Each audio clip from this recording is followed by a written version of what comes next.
I call for the regular meeting of the Dearborn Heights City Council called to order at 6:03 p.m. Madam Clerk, can you please take roll call? Hassan Ahmad is absent. Mo Beydoun. Here. Nancy Breyer. Here. Robert Constant. Here. Denise Malinowski Maxwell is absent. Hassan Saab. Here. Tom Wenzel. Here. Mr. Chair, you have a quorum. Thank you, Madam Clerk. Next up is going to be the Pledge of Allegiance. We have our new comptroller with us today, so he'll lead us the way in our Pledge of Allegiance. Pledge allegiance to the flag of the United States of America and to the republic for which it stands, one nation, under God, indivisible, with liberty and justice for all. Thank you, sir. Be seated. Next up on the agenda is the agenda approval. Council Chair, Councilman Constant. I move that the agenda for the Dearborn Heights City Council regular meeting of February 13th, 2024 as submitted be approved and take out item 7A out of order to be considered after item 9E. Second motion made by Councilman Constant, seconded by Councilman Saab. Any discussion on that? All in favor, please state aye. Aye. Those opposed, the ayes have it. Next up, we have approval of the minutes. Council Chair, Councilman Saab. make a motion that the Dearborn Heights City Council approve the minutes from the regular meeting of January 23rd, 2024 as submitted. Thank you. Support. Support. Motion made by Councilman Saab, supported by Councilman Constant. Any discussion? All in favor, please state aye. Aye. Those opposed? The ayes have it. Next up is public hearing and comments on agenda items only. I remind everybody that's going to get up and speak, or if I have anyone on Zoom, you have 2 minutes. Actually, we're gonna have to request, we have 2 minutes to go to the center. Maybe, Madam Clerk, we can have.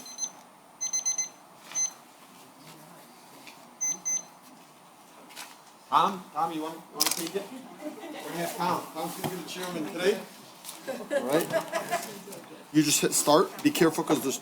Well, you know what? Let me get a piece of tape.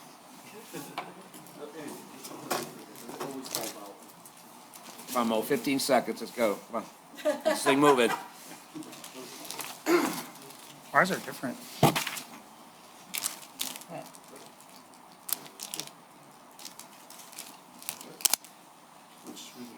Does this pay extra? There you go. You just saw. Anytime you do it, anytime it's done, you stop it. That one shows more. Stop. Clear. Minute again. They get 2 minutes. Okay. No start the time until they speak your name. Yeah, I can't see the sides yet. Address in the city they reside in. And then don't forget, you also have people on Zoom that have their hands up. Go ahead, public hearing and comments on agenda item only. Do we have anybody in the audience today? Thank you, ma'am. You state your name, the city you reside in, the street that you live on. Standing up, so Rachel LaPointe, Merrick Street, Dearborn Heights, and I did request an extra minute if You I did. need Well, it. actually hit 1 minute on the, One more minute. yeah, man, I should just do it. I got it. Thank you Let's start. for making sure you can listen, though, Council Chair. So a few questions and a few comments. So comment-wise, I noticed on, and this isn't necessarily a comment about claims, I don't remember if you guys changed that rule, but claims 20, 22, 23, 32, 33, 34, 39, and 46 are all missing GL numbers. They don't identify what fund they're being drawn from. I'm pretty sure I can figure out what they are, but it is something that is supposed to be on there. Just wanted to point it out. I'm sure it's just an oversight. I did notice regarding 8A that it seems like we have a new comptroller, and I heard it's a new, at least for now, comptroller, and you mentioned that with the pledge. So welcome to them. Good luck jumping in right before budget season. It'll be fun. With 9E, why that there was a letter in there that we're not using the CDBG funds in a timely manner, and we're at risk of losing them and at risk of future disbursements being lowered. So I just hope that that can be maybe part of this discussion as to why we are not using federal funds that are just being given to us. It seems a shame if they're sitting there and at risk of being lost, but it's good that if we're able to spend them now, great, get it done. Regarding 11A and 11B, I'm really confused why these are on the agenda because you all approved them on December 12th, 2 months ago. The exact same resolutions, the exact same wording for the same things. I don't know if there was something wrong with the way you guys voted last time, but it got approved, so I don't know why they're on there again. So my question would just be, why are these same resolutions on there? Like, are we just trying to, I don't know, make sure they stick extra good this time? I don't know. And then finally, regarding the more dramatic ones, 11C and 11D. I'm sure you guys can figure out that I support them in general.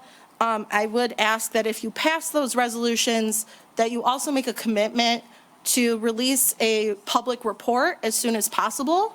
Obviously, if there's any information that would need to be redacted, if there's, things like that. But like what information you can make public, and even if you decide to do an investigation as the process goes on, if you can try and keep us in that would be awesome. And pass it because you're saying that the voters in 1964 who voted for Act 78, their votes still matter. There's no time limit on democracy. And I thank you guys for even addressing it because it shocks me that we would even be at this point. Thank you. Thank you. Thank you so much. Next up, please state your name, the city you reside in, and the street that you live on. Good evening, gentlemen and ladies. Zohair Abdelhat, 354 Rosemary. No need for the numbers, but go ahead. It's just for yourself, exactly. I want to talk about the property action, city property action. I looked at this company, bidcorp.com Incorporated. They want to charge 8% to the buyer of the properties, which is higher than what real estate agent from any company would charge less than that. And they are specialized in trucks, cars, and other things. They have no experience whatsoever in real estate.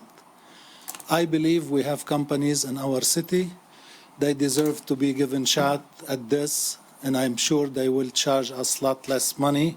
Even this company saying they are not charging the city anything, but I still believe that we should give priority to our veterans to buy these properties, to low income, to non-profit organizations, and to have a commitment that whoever buy these properties will be living in them, not renting them, and we have enough rental properties in the city. So I hope you will not accept this and you vote it down and put it out for bid, because it is in the benefit of our city that we have good people who are going to do good things for those properties. Thank you. Thank you. Next up, please state your name, the city you reside in, the street that you live on. I'm just saying it for those at home, Okay, or for the former Councilman Muscat. sounds good, Mo. Good evening, everybody. My name's Vince Tropkowski, Columbia Street, Dearborn Heights, Michigan, Wayne County. Thank you. How's that? That's amazing. The clerks are gonna love it. I want to just copy what Zohair said. I mean, this city bleeds money enough, so why should we pay a higher percentage rate when we do have several realtors within our city limits here that could probably do the job just as well, if not better. Also, items 9L and 11C and D. These are no-brainer resolutions that should be passed. I mean, the resolution for the city council to review Act 78, that's a no-brainer. We all need to know what's going on there. And also the resolution for the city council to interview in lawsuits. And also, what else did I want to say here? And the charter review for, regarding Warren Valley for a resolution. I think that should go on the ballot also and leave it up to the residents, since we do own the property. If it's ever sold or it has to be sold. I think they should go on there. These are no-brainers. And if you don't vote yes on these, then you better seriously do your homework. Thank you, Vince. Thank you. Anyone else? Next. Thank you, sir. Please state your name, the city you reside in, the street you live on. Hi, Chris LaPointe, Merrick Street, Dearborn Heights. What I'm asking you about 11C and D is this. Please don't give up and please don't back down. Looking at the last 2 years, I've seen many individuals worn down and eventually settle when it comes to facing the strife caused by the actions of this administration. This has only empowered them to push further and further. Look at what's happening right now. They tried to secretly file a lawsuit aimed directly at you behind your back, trying to abscond your decisions and keep you further in the dark. You only found out because of the media. A well-functioning city should not have to resort to council passing a resolution to be included. You've been gaslit, you've been lied to, and you don't need to put up with it. You're the ones who safeguard the financial well-being of the city. How has the administration set you up for success in this regard? Contracts are written and positions are created without your knowledge. Lawsuits are kept from you. Comptrollers change every 6 to 12 months. This is a team game, but I am not seeing team effort from everybody. Honestly, over the last 2 years, this council has appeared afraid to exert its charter-granted powers. You have extremely broad power to investigate any person or department in the city, which I can't recall being used recently. The water bills, Warren Valley, any required documents or reports you fail to receive, you can compel anyone to provide those for you. And the penalty for non-compliance is misconduct in office. They appear terrified of council because you are uniquely qualified to hold them accountable with more than just words and public opinion. Why else would they be fighting tooth and nail to stop you? Please stand up for us residents, if only because we elect you to do so. If their numerous claims are true, let the investigation show us any and all proof that has been withheld from the public these 2 years. Thank you. Thank you so much, sir. Mr. LaPointe. Anyone else to speak on agenda items? Yeah. Mr. Blackburn, can we lower the heat? It is so hot in here. You can do it off your phone? Great. Anyone else from the audience? Council Chair. I'm gonna speak, so do I have to go up there? Or can I No, just but step here? I am going to tell the council that if it has anything to do with pending litigation, I'm going to ask anybody on the council to refrain from speaking on it. Everybody is lawyered up. Let the lawyers deal with whatever they need to deal with. And as much as, trust me, you know me, I like sitting up here and talking. I have a lot to say, but I'm not going to say anything right now because I'm going to let the attorneys do their job. Okay. We know where we stand. Everybody feels at one point and somewhere in their life that they're correct. And we'll leave that to, thank you. And we'll leave that to the courts to decide. Anyone else in the audience Chair? before I move? Council Chair. Yeah, Councilman. Yeah. Tom Wenzel, 2 Lane Street. Don't worry about it, man. You're the Dearborn Heights. councilman. You're not timed. Okay. No, just 2 things I wanted to mention. We had a special meeting last week on charter review and charter review commission. And we were presented, the council members were presented with a very, very fine document by Rachel LaPointe that helped us through this timeline. It was awesome. I mean, thank you so much, Rachel. That Yeah, was really, good. Thank really you, great. Rachel, on Yeah, that. really cool. And speaking of the agenda, this item isn't on the agenda, but there should be an old business category on the agenda. Have someone take care, keep track, okay, someone's gonna do this, okay, we'll write it down, someone's got to keep track of it, right in the clerk's office, not here. And have an old business. And then we can hopefully that category doesn't grow to like 10 or 15 things, but we have so many things. It was just mentioned just now that there was, by Ms. LaPointe, that these 2 items on here, it was already passed and it wasn't acted on or something, or, things go on like, Hang on 1 second. Point of order, please. Let the councilman finish. So I think we should have a category, old business, and that way we can keep track of things that are supposed to happen and they should happen. To my understanding, Councilman, if I may, and I'll let Roger then speak up on it next, what I think is maybe it has to do with the grant that this new council needs to be the reason why they approve it. I don't know, because I did notice that it was identical. I read the same exact verbiage, but who knows? Maybe it's because this new body has to, I don't know. But maybe Roger, you could answer that? No, Council Chair, I'm not talking about one specific item. It's all these items. like the CDBG raises, things that we passed. Yeah. You know, like the spreadsheet that the clerk's office provided us with the contracts that, you know, that haven't been acted on or signed or whatever. We need that, when we pass something for action and it doesn't happen, which happens quite a bit, you know, we should have a list of it and then, you know, hopefully cross those things off. I'll tell you this, the clerk's office that's why we did that study session. I believe she did say that, you know, the administration has been moving its wheels, it's been moving, and it's been getting certain things over.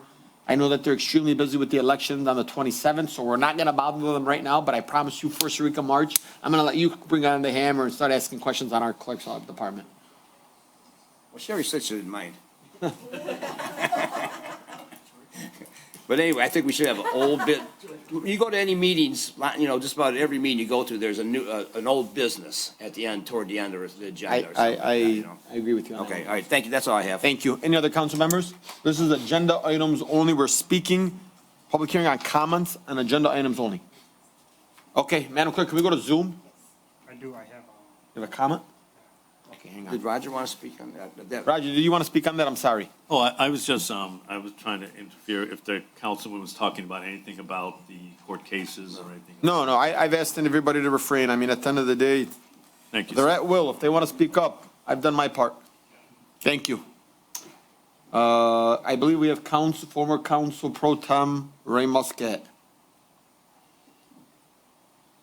Thank you, Council Chair.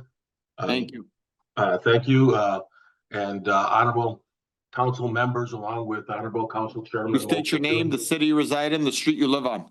Ray Muscat, Dearborn Heights, Havelock Street. Thank you. I'm looking at 11D, and I don't care which way you guys vote on it. That's your vote. That's what you get elected for. But my thing is after having a conversation yesterday, I'd like to know if that was really Councilman Constance's name that's on that, because I was told that he didn't submit that. And why is his name on it if he didn't submit it? That's my question. I submitted it. You did? Yes. That's not what you told me yesterday. And I'm The council's attorney, but to format, but I submitted it. Well, you should have told me that yesterday, so I wouldn't even have to bother asking that question today. So, but I thank you anyway for the honest answer today. And that's all I have for you guys. Have a good meeting. Hope you guys have a good meeting. Thanks, Ray. We appreciate you still joining and checking in. Thank you, Ray. You guys take care. I'll be listening for the rest of the meeting, so. Thank you, Ray. Bye-bye. Next up, we have iPhone. Please state your name, the city you reside in, and the street you live on. Hi, this is Sue Kaminsky, Amboy Street, Dearborn Heights. Thank you, Sue. Thanks. I wanted to applaud and thank Councilman Constant for bringing forth the Act 78 review for not costing more money with a lawsuit to the taxpayers, and for after a 2-year failure to enforce Act 78, hopefully this will be resolved, as it's cost the city and will be costing thousands of dollars.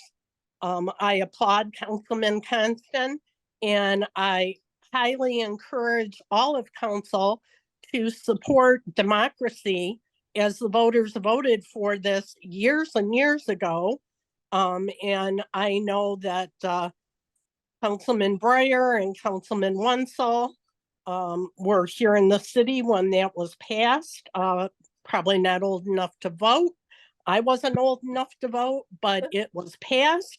And like Mrs. Lapointe said, there is no time constraints on democracy. It is the duty of all the elected officials to uphold the law. You took an oath to do so. I believe that the treasurer, the clerk, and council has abided by their oath. And the failure of the mayor to abide by his oath is costing us lots of money. Thank you. Thank you so much, ma'am. Do you have a comment on agenda items only? Yep.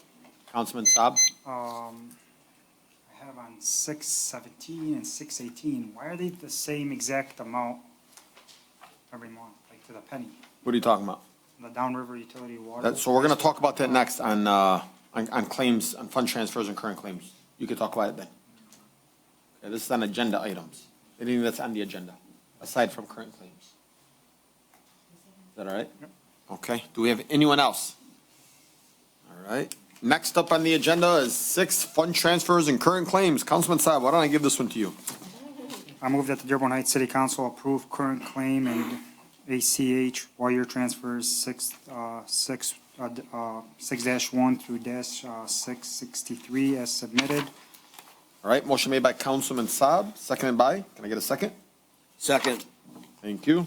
Seconded by Councilman Wenzel. I got a council chair, All right, any discussion on that? yes. Go ahead. Again, we're gonna start off with items 17 and 18. Hang on 1 second, Councilman. I need a separate piece of paper here. Madam Clerk, I hope you're taking notes. Go ahead. Both $58,719.20. This is downriver utility, Waterways do. 16, 17. And You I want, also you want to got know why they match identical identical to the gallon. to the gallon? And then I'd like item 42, 42, which is? 42 was Oak Tree, Dickens. Ogletree? Ogletree, I'm sorry. Yep, And, that was for 12,000. Yeah, we got the rate has to be adjusted on that. 457, rate adjust. And then for items 8, 9, 10, and 11. Artistic landscaping? Same exact amount, invoices are one number apart, 1 day apart.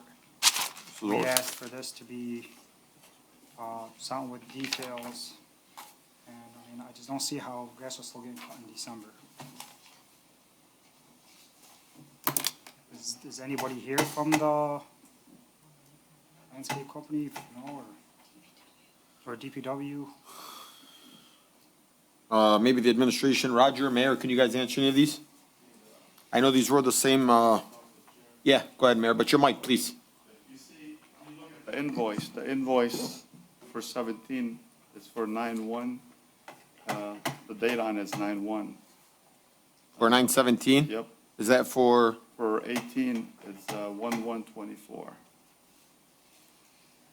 which, 19 and 18 are not on here? Oh, okay. 17 and 18. Yes, yes, I'm sorry, 17 and 18. Just look at the dates. Actually, we owe that amount to DUA. Both It hasn't amounts, been paid. 17 and 18? Yes, Right. I mean, are we in a contract for that same exact amount every? not contract. We are part of the Downriver Wastewater Authority partner.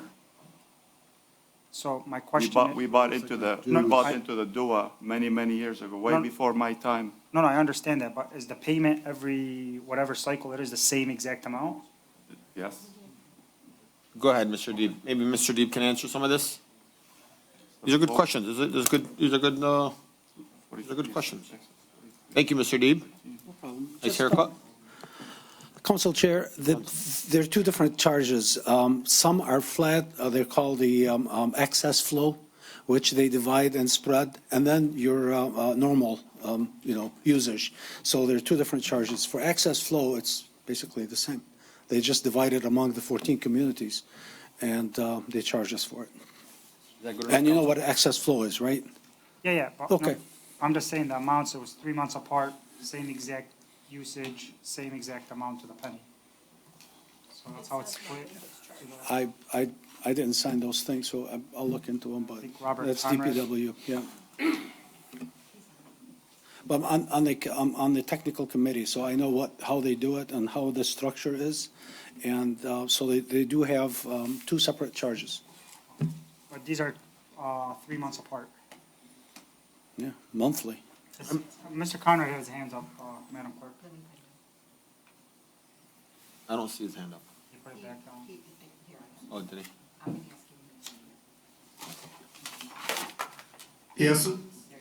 Robert Conrad, Director for DPW. Excess flow is pretty consistent when they bill us. I mean, I'll agree that it is kind of unusual that the two are exactly, but they are always very close with the excess flow.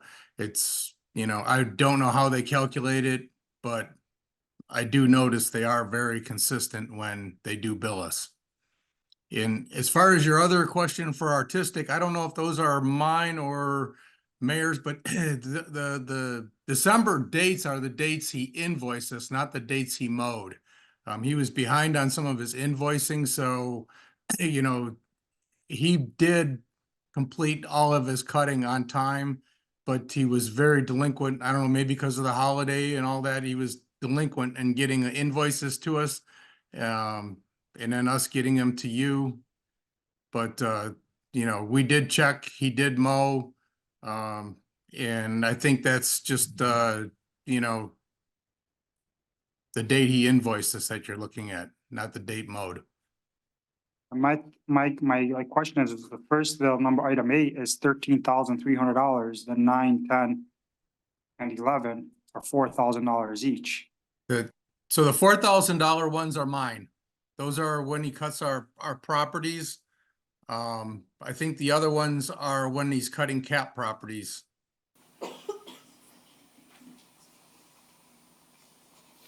I mean, look, guys, all we're asking, Mayor, Roger, Director Conrad, let's just be a little bit more organized when we're sending these things over. Just so that, if they're gonna cut the grass, be detailed in their receipts. Just a detailed receipt isn't hard to say, this was cut in October, I'm asking for the payment now. We can go back and look at our old stuff and say, okay, what we paid in September wasn't for October or whatnot. Or what we paid in, September was for August. You bring us the bill right now, we're in February saying it's for December. December, it's like. No, we submitted no bills for December. Last meeting we had, some of these bills were up to December 16th. Yeah, those weren't mine. It says here Can we- 12/3. He did make a mistake on one of my invoices. I had to have him redo it. Because it should have been like 11 something and he put 12. It was like 12/1 or 12. He did invoice us wrong. I caught it when we were reviewing it and, he did correct it.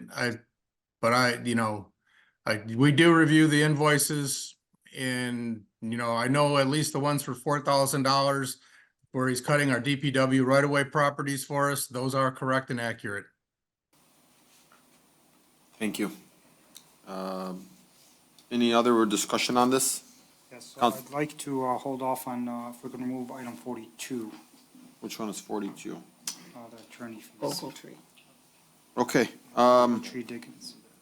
Roger, We've asked for this before to be adjusted. We're going to pay $2.75 an hour for any attorney.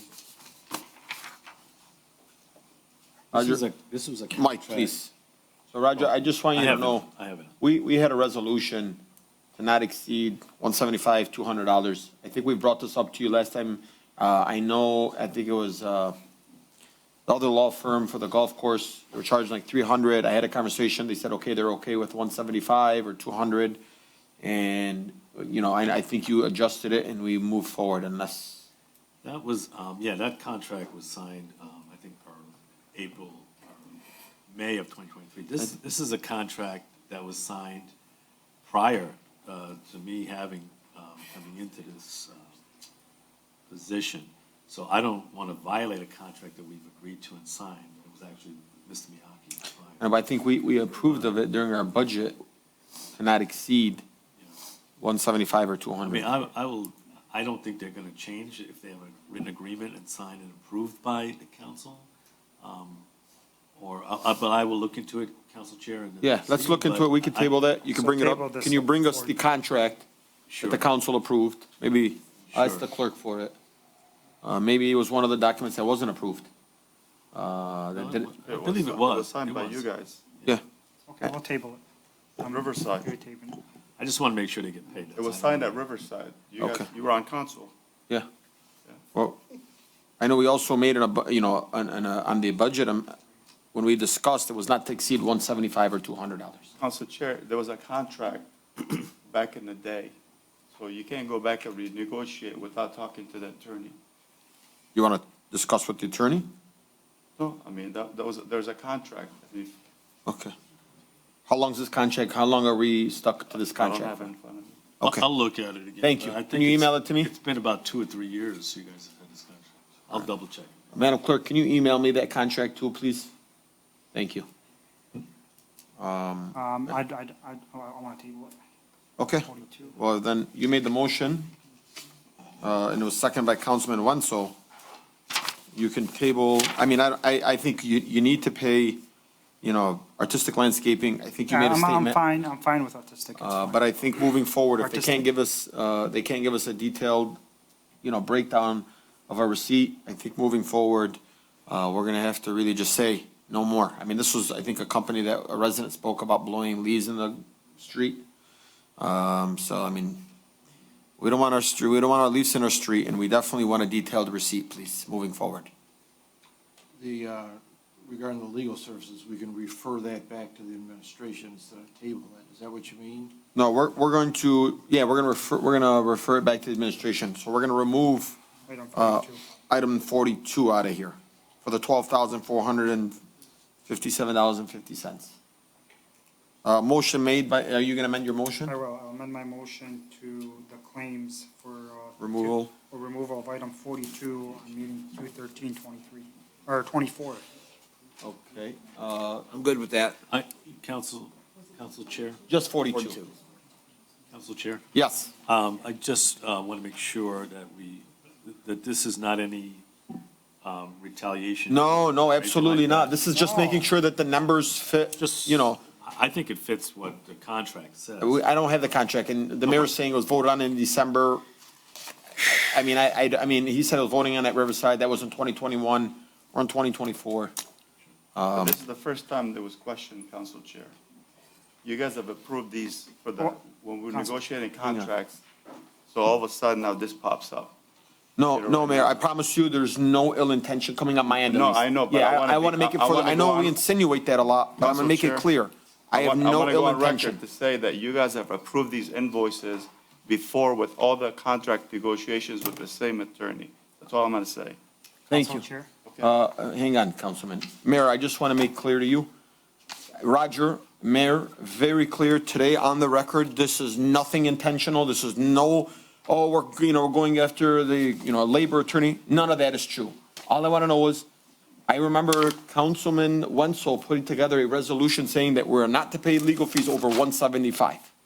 Well, I think, Council Chair, with all due, Well, just one second. So this is, and believe it or not, when McCullough came here, he was asked, how much are you charging an hour? He said 275. We said, hey, we agree that we're not gonna pay more than 175 an hour, Or 200. or 200. Yeah. Council Chair, with all due respect, Yeah. you've been paying these bills for the last 2.5 years. You know what? We dropped the ball And again. I know that. So I just want to let you know, I mean, when he came up and spoke against the resolutions at the time, that's when things have changed. But prior to that, you have approved all of their contracts and their bills.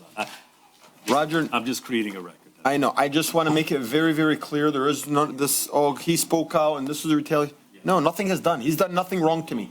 You tell me he represents the city. Thank you for your service, Mr. McCullough. Some of these things, I think he charged to be on Zoom. City got charged $150. Which is fine. I'm not questioning what he's charging for. What I'm saying is if the contract says this, then we're gonna pay it. But then what happens, Roger, I'm asking you a question as a corporation counsel for us, as well as this, remember, as me in this body. What do we do with the resolution that Councilman Wenzel put forward a year ago? Which one? One that said, and I think it was before your time, but not to exceed $175 or $200 for. 175. I reviewed that. I did a legal opinion on that, on all 3 points. Ray Muscat had asked that. I submitted that to the clerk's office. My opinion is on record as to the payment for the bills. I think we were challenging Schenk and Bruce at the time. So I wrote up a legal opinion on it and submitted it. I can revisit it and resubmit it Legal back opinion to you. say that. I sent it to everyone back, but I'll resubmit it again Did you receive it? about the hourly rate, and I looked at both the letters that Ms. Miyake had back at the time, and the calculation of how it went from 150 up, and then what the Corporation Council, in light of the charter, can or can't do. I will have that resurfaced and send it out to everyone, with your permission, Council Yeah, Chair. thank you so much. So, Council Chair, quickly, I just want to set on the record, when this was approved, I wasn't on council. So when I questioned that, when the city says that attorneys are paid $175 to $200 an hour, and then this attorney's paid $275, and how valid is this contract for how many years? Is it a lifetime contract, a 5-year contract, a 2-year contract? Was this contract re-extended without council? These are questions that need to be answered. It's nothing personal whatsoever. That's it. What's that? Okay, Thank you. thank you. And then also I got one more item. 7B, the city-owned property auction services. That's not, that's, well, we've already went through agenda items. We're on current claims, so. I'm sorry. You can discuss that when that gets over there. Sorry, Councilman. So are we going to amend this to remove 42 in the amount of $12,457.50? Did you amend your motion for that? Yes. Was it? $12,457.50, Yeah. yes. And do you second that, Councilman Wenzel? Yes. All right. Any other discussion? All in favor, please state aye. Aye. Aye. Those opposed? The ayes have it. Thank you. Next up, we have considerations of bid, city engineer bid award, I'm sorry, city engineer D bid award, city-owned property auction services. Council Chair, Councilman Saab. move that the city Dearborn, I move that the Dearborn Heights City Council award the bid for city-owned property auction services to bidcorp.com as detailed in the proposal. In addition, authorize the mayor and the clerk to sign the necessary contracts and to the treasurer to process accordingly as outlined in 7B. Second. All right, motion made by Councilman Saab, seconded by Councilwoman Breyer. Council Chair, Councilman Saab. I truly believe that we have great talent in our community that can list these properties and get top dollars for the city. As that everybody knows, inventory is low. I'd rather have people with families living in these homes in the city instead of leaving them empty and just city spending money maintaining lawns and everything. I truly believe we have plenty of broker firms in the city and neighboring cities that we can pass around to many agents to list these homes on the market value and comparable values and get top dollar for them, so we can use the money somewhere else in the city. Instead of putting them on an auction, if we get, $5,000 or $6,000, and you get people buying 20, 30 homes, they're gonna turn around and, just throw them as rentals. This should be brought into more detail if we're gonna put any deed restrictions on these properties, what we want them, do we want them owner occupied? They're gonna be investment properties, there's a lot goes into it, but I truly believe we have a great, real estate board in Dearborn that can handle such. They have hundreds of agents associated with them from all over. And like I said, inventory is super low, and I truly believe that we should keep this here locally. And I'd like this to, I'd actually like to remove this. Well, you can't remove it Well, I'd like to because, table or send it to a study session. well, hang on, I'm gonna listen to the rest of some of the council members. We have anyone else here? Council Chair? Councilman Wenzel.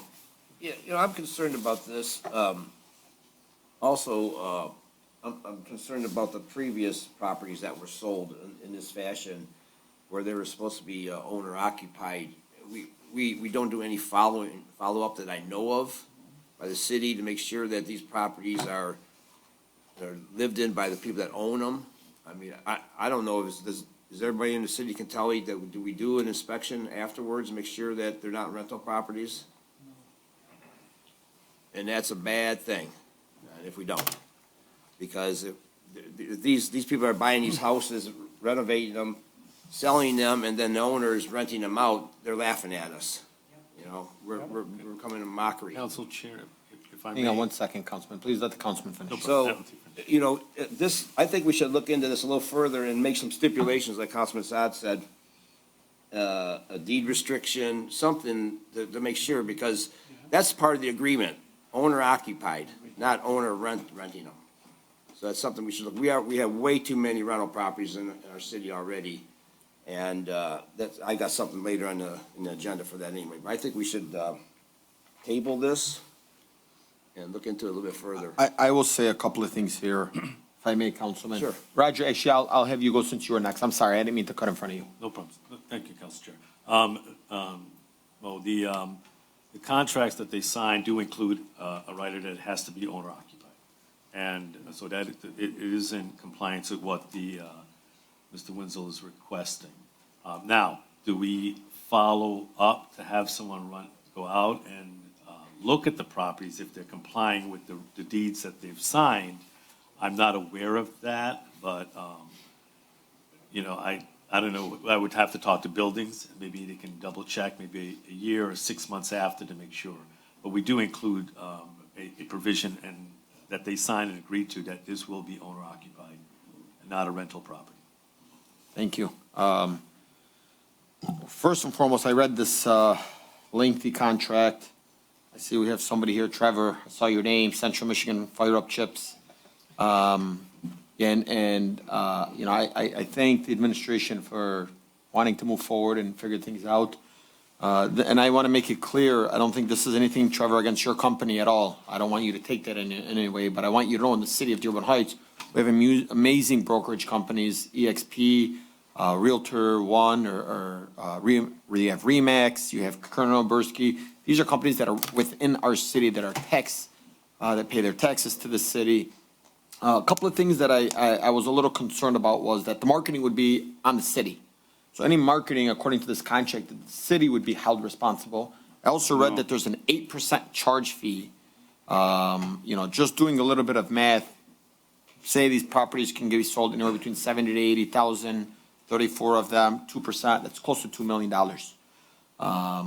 You know, I also, when reviewing this, I saw that you guys, and I thank you guys for putting some of the photos that you guys put, you know, some of our boats, motorcycles, vehicles, trucks. You know, this, I didn't see many cities or many properties that were sold. And so that was just a little bit of a questioning to myself, but it goes back to the essence. I mean, look, at the end of the day, this is the administration, right? They're going to make these decisions. Either the council is going to concur or they're not. My opinion to the administration is, you have great brokerages in the city of Dearborn Heights. I think you could do a poll where you can allow these companies and you know, to be able to bid them online. That's what they are, Council Chair. I know, this company is. Can we? Well, one second, Council, Mayor, please. So my ultimate thing is, if you passed it around, say, to the 4 or 5 brokerages in the company, you split up the 34 properties, you will now allow this brokerage to be able to work out of our own community. I mean, that's my thought, that's my process. I love the auction idea. I truly believe that's what needs to happen. But I just think the companies that are auctioning them should be within our own city as well. But that's just my thought. Go ahead, Mayor. Okay, so I guess just to clarify, we've never actually came to this process before. We tried to do that about 3 years ago. And, you know, even when we tried to put few homes, everybody came up, it's like, well, I should get this home, or I should get this home. Even before I got to this seat, you know, you guys have to come up with a process that has to be fair for for everyone. Because if you go through one company, again, you know, this is an auction. Any real estate agent or any real estate company can bid on these. So you have to be fair to everybody, not just to, you know, I don't want to mention companies' names or brokers' companies, because one of the council members here did call and try to disrupt this. And I don't want to mention that person's name because I got 2-3 calls today. Full disclosure, I have never called anybody. Okay, I'm just telling you, I got a few calls today from real estate agents telling me that somebody called them, a council member, trying to flood this council chambers, trying to disrupt this here. Again, these homes or these properties, we have lots, and there's, you know, we're paying for these by the week, you know, by either snow removal, you know, grass. You know, this is lost revenues. And again, this is the most fair thing that we can put. You know, this is an auction. We don't know who's buying these homes. You know, we do have, as you know, the attorney mentioned, you know, we have a lot of things in the contract to make sure that they're not going to be turned into slumlords. Okay, these homes, you know, I don't know what was done in the past. Obviously, I don't know if they checked, but I agree with Councilman Winslow. You know, I did get some calls from homes that were sold several years ago that they turned into bad rentals, and that's not what we want. But this is the best process. We had it open for 3 weeks, you know, try to get to see the best company to actually do it. And the best, most reasonable way to do it is online. Because nobody can come to you or put the city in a liability to say, hey, you know, I was not, you know, included in this. Anybody can go now online and bid, not knowing who's bidding on these, following the guidelines per the contract. So again, if you guys don't want to vote on this, you guys need to come up with a process. If you have somebody that wants to bid on them, you guys need to say something, because you know what? We keep putting stuff on the agenda, you guys vote it down, and we don't get another proposal by the council to see like, hey, no, I think you guys should do it this way. So please recommend, if you guys vote no on this, need you guys to come up with a solution. Because we have a lot of properties that we're just collecting dust, and right now we have other properties that are being foreclosed. We can't even purchase this property. I don't want to purchase these properties. And guess what? They will turn into rentals, because we can't sustain and have all these properties for sale or, you know, foreclosed that, you know, that we don't know what to do with them. So this is the best process, by going online. Any company, any real estate agent, any real estate company, any broker can bid on them. So we're not saying they can't. Council Chair. Are you done, Mayor? Depends what you have. For Council. now, I know, I'm saying, can I go on to the next person? Are you done? please. Thank you. Council Chair, just for the record, I did reach out to the Dearborn Board of Realtors, who oversees about 700-800 realtors in our community. And I asked, is this something you guys would look into? I wasn't gaslighting anything. They said absolutely. So by me saying I'm messing up or disturbing the process, no. And you're saying that this auction company, no offense to your company, is going to go online and bid them. So if they bid them at 8% plus whatever cost that we're going to incur on top of them, who's paying the real estate agent their commission? It's double dipping, where you can assign it to an agent through a firm, you pay your 6%, and we're getting top dollar in the city, known based on what's market value. That's a smart way to do it. 1 second, please. And second thing is, again, I looked into this company's thing. A lot of their stuff is sold on, to me, what I see, you guys are more of an online eBay kind of company, is what it looks like, and based on what was sent. The amount of properties we have very, very, very high demand for property and very low inventory in the city. And what we should do is bring the Dearborn Board of Realtors in, sit with them and see how to go. Maybe we can put realtors that are interested in selling these properties into a bucket and pull out their name. I mean, it's easy. It's not being fair. Nobody's telling. No, just assign it to different realtors. There's plenty of properties to go around. I don't think realtors would be it, but I mean. Or why not?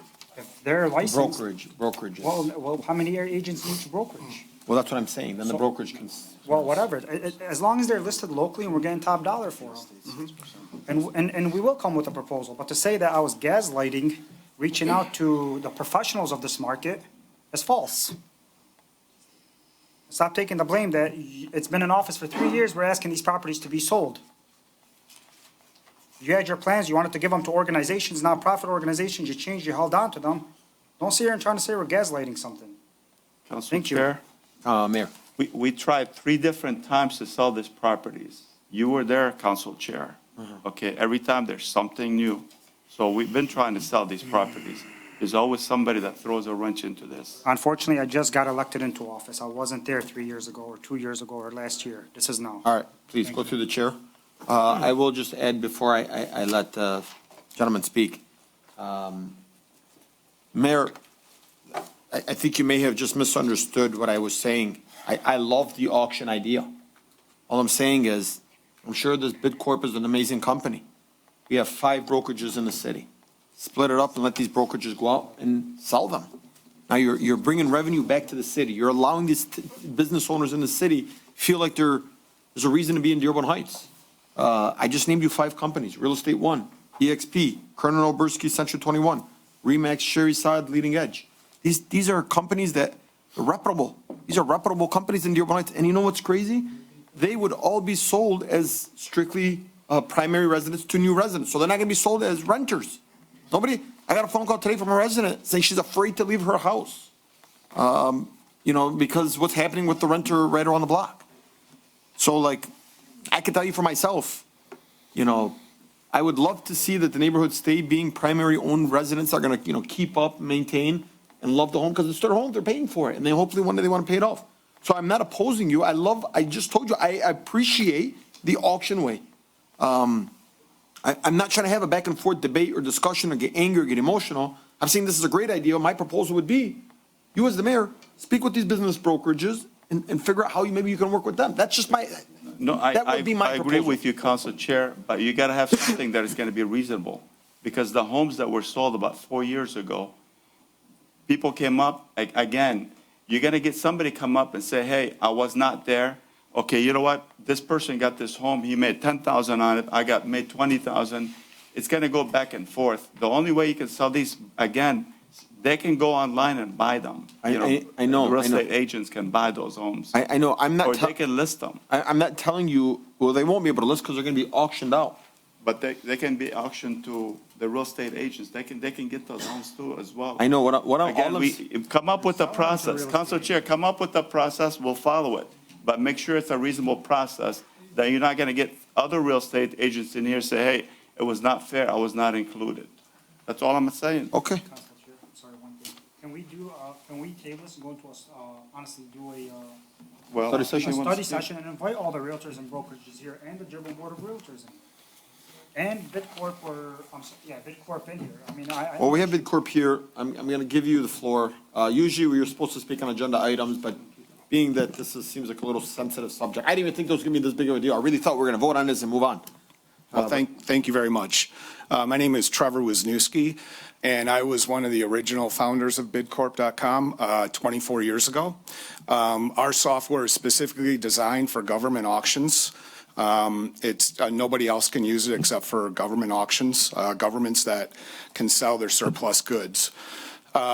We had, over the last 20 years, we've been serving the entire state of Michigan, providing surplus sales, auction sales for Lansing and all throughout the entire state of Michigan. And when it comes to land sales, MDOT sold a lot of their surplus land through us. Many of it went for well over $500,000 a piece. So we do have experience in all types of government auctions. Specifically, when it comes to the real estate part of this, the way that it was written in the RFP, we need to have a licensed broker put it on the MLS and close the transaction with the title company, which is different than what MDOT did. And when you look around at those fees, most realtors charge about 6%. They may give you a deal at 3%. Realtors can't auction properties, so you have to then go get an auction company. And all of our competitors charge a minimum of 8%. So they would be charging the realtor and charging for the auction company. So our blended rate of 8% includes everything, and it also includes all of your surplus goods for us to come down, take pictures, list it, collect money, and sell your vehicles. So we just blended the whole rate at 8%. And in our bid, the 8% is passed on to the bidder as a bidder's premium. So the actual cost to the city is zero. You don't pay anything. And then all marketing costs are absorbed by us. The city is not paying for anything. Thank you. Mr. Deeb, did you have something? Yeah, Council Chair, I just wanted to add that, so this is not about the number of real estate lots or property that we have.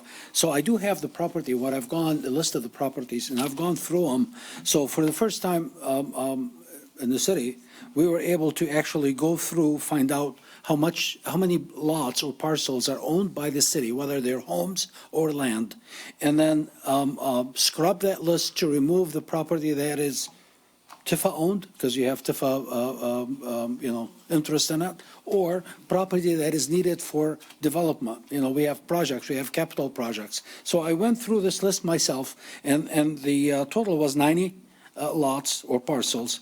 We kept 4. I only kept 4 for the city use, for project capital work that's coming up, access to the river, and removed 17 Tifa and the FEMA land that we bought. So the rest of them are here. This proposal before you is for the auction services of surplus property. This is not an actual sale of a parcel of land or a house.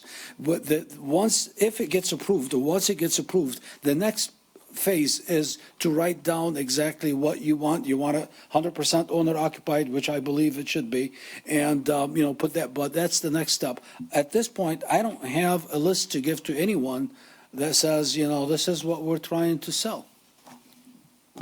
This is our next step. I just wanted to point out that there is a process. We're going through it. We just need to get a mechanism in place. If this is not it, we kept it on the street for 3 weeks. Way more than the 2 week. We even advertised it on Facebook and other media, and we encouraged a pre-bid meeting, and people did come in for a pre-bid. So we tried to reach out to as many people as possible. It was on the street for 3 weeks. It's up to you. Thank you, Mr. Deeb. Yes, sir. I appreciate you. I again, just want to make it for me. I'm speaking for myself. I think this is a good idea. I do. I just feel like the process ultimately needs to be, maybe we can have a study session on this, Mayor, if you're okay with that. Not to make things hostile. Maybe we can come in, they can show up, we can hear from different individuals, and we can look at that process. That would be mine. I don't want to vote this down. I'd like to just table this. Maybe, Madam Clerk, we can do a study session, refer it to a study session, if the council's okay with that. Because look, ultimately, I think it really does show, but then I also want to kind of get my research done a little bit. I believe the gentleman said real estate agents are not allowed to auction things off, but can a broker auction things off? Well, you need some means, you need software or something, and they would have to pay a fee for that. Okay. That's what I'm saying. Yes. Okay, because I gave yourself to speak a little bit, I know Mr. Saka's the Vice President of the Board of Realtors. I'm going to give him 2 minutes. I want to wrap this up. I think I ultimately want to move this, just to a study session. I don't want to vote this down because I don't want that to, stay for the record, but I want to go ahead and just give the Vice President of the Day Board just a couple of minutes to speak. Thank you. Mr. Saka, real quick, I want you to know you were supposed to speak during agenda items and you didn't. So I'm going to give you a quick 2 minutes because I let MidCorp do it. Thank you for giving me the opportunity to chime in on this. As you know, I am the president-elect of the Dearborn Board of Realtors. In the past, we have handled some properties like this for the city of Dearborn, and we currently do it on some basis. But we do have the means and the tools to go ahead and utilize it or create an auction. And I also want to mention another thing is that we at the Dearborn Area Board of Realtors, we don't represent one company. We're a bunch of companies. We have a bunch of realtors. We have over 1,000 members that work for all different brokerages. And what we would want to do is what's best for the city of Dearborn Heights. It's not for what's best for any individual specific realtor or brokerage. We want to do what's best for the city of Dearborn Heights. We would like to be partners with you guys to get you guys top dollars, and absolutely we would like to have them emphasize them being primary properties. And we would like the opportunity to put something together to present to you guys to show you what we can do for the city of Dearborn Heights. And that's all I want to say for now, because this just came to our attention, and we would like the opportunity on another session to show you what we have to offer. Mr. Saka, depending on how we move on this, thank you for coming here and speaking. Council Chair? Yes. Maybe he could explain in a sentence or two how it works for City of Dearborn, how the Board of Realtors do. So in the past, from my understanding, what the Dearborn Area Board of Realtors used to do for the city of Dearborn is it would be, and I'm not saying that this is going to be the case now, but it would be where the Dearborn Area Board executive team would put these properties out, and we would offer a very high incentive for buyer's agents. Like we would, instead of offering out a 3% commission in the past, it would offer out 6% or 5%. We really don't benefit that much. We would take an amount that would, how much it would actually put the time and effort that we would need to get paid, and we would reward the brokers that sold these properties as primary properties. But this is something we would have to present to our board, of course, and we would have to approve of it first, and we would have to put something together and present it to you guys. And if it's something that makes sense, we'd love to be your partners. Thank you. Thank you, sir. Chair, real Yeah, quickly. Councilman Wenzel? Thank you. Believe it or not, I'm not a realtor, and a lot of this stuff in here is foreign to me, and I would love to have a study session and learn more about this process before we go ahead with this, because I'm really concerned about these kind of issues with these. Please, guys, nothing from the audience. Mute your phones. Sorry, So Councilman. I'm in favor of a study session. Okay, you want to refer this to a study session? I do. Any other council members on this? I do. Councilwoman, anything? Well, we used to have something called an open listing where all the companies could Yeah. work on a property. So that's another possibility. Okay. But then if they have to go through an auction deal, then his arrangement is Madam- pretty good. Yeah, sorry, I'm so sorry. Anything else? That's it. Madam Clerk, do we have to just vote on this, or should we amend our motion to? Okay, I go ahead and amend my motion to refer this to a study session. all right. Is that going to be seconded by Councilwoman Breyer? Yes. All right. All right. All in favor, please state aye. Aye. Those opposed? The ayes have it. Next up, we have reports from Mayor, the depository updated bank documents. AA. Council Chair, Councilwoman Breyer. I'd like to make the motion that the City of Dearborn Heights Council authorize Mayor Bill Bazey, City Clerk Lynn Senya, Comptroller Darren E. Turner, and Treasurer Lisa Hicks Clayton to sign all necessary documentation with the City of Dearborn Heights financial institutions to act as depositories of funds as J.P. Morgan Chase Bank, Comerica Bank, Dearborn Federal Savings Bank, Flagstar Bank, and Morgan Stanley. The adoption of this motion serves as a source to update documents, including signature cards and bank resolutions at the various institutions. Also, authorize the mayor, clerk, comptroller, and treasurer to sign all necessary documents with the financial institutions as outlined in 8A. Second. Motion made by Councilwoman Breyer, second by Councilman Constant. Any discussion on this? Council Chair, Councilman Wenzel. is our treasurer on? I think she was. Yes. Can we get her opinion on this or comment? Mayor, sorry, can you turn on your mic and then just go through the chair, but, yeah, I don't, yeah. I mean, we're adding a comptroller. I mean, I don't know why I need an opinion. You need Yeah, an this is opinion not letter really from the much. lawyer, or? Okay. This is just saying that there's a new comptroller and we're gonna add his signature and basically allow him to have access. All right, okay. Is that okay? Yes, that's fine, yeah, thank you. What's that? Yes. Standard. Yeah, this is just standard Okay, information. all right. Any other questions? I mean, if you still want, by the way, you're more than welcome to. Yeah, that's fine, I understand Okay. now, yeah, thank you. All right, any other discussions? All in favor, please state aye. Aye. Those opposed? The ayes have it, motion carries. Next up, we have reports from city officials. 9A, City Clerk Senia, communication from Crestwood School District's Board of Education. Council Chair, All right, Councilman Constant. I move that the Dearborn Heights City Council receive, note, and file the attached communication from the Crestwood School District Board of Education regarding the Crestwood School District Board of Education resolution calling for an immediate ceasefire in Gaza, Second. as outlined in 9A. Madam Clerk, can I second this or no? Second. Motion made by Councilman Constant, seconded by Councilman Baydun, and this was something, Madam Clerk, if you don't mind, can you read the resolution? And I also want to say, Thank you to the Crestwood School Board. This is amazing, guys. Thank you for taking the step, calling on for a ceasefire, what's happening in Palestine, what's happening in Gaza.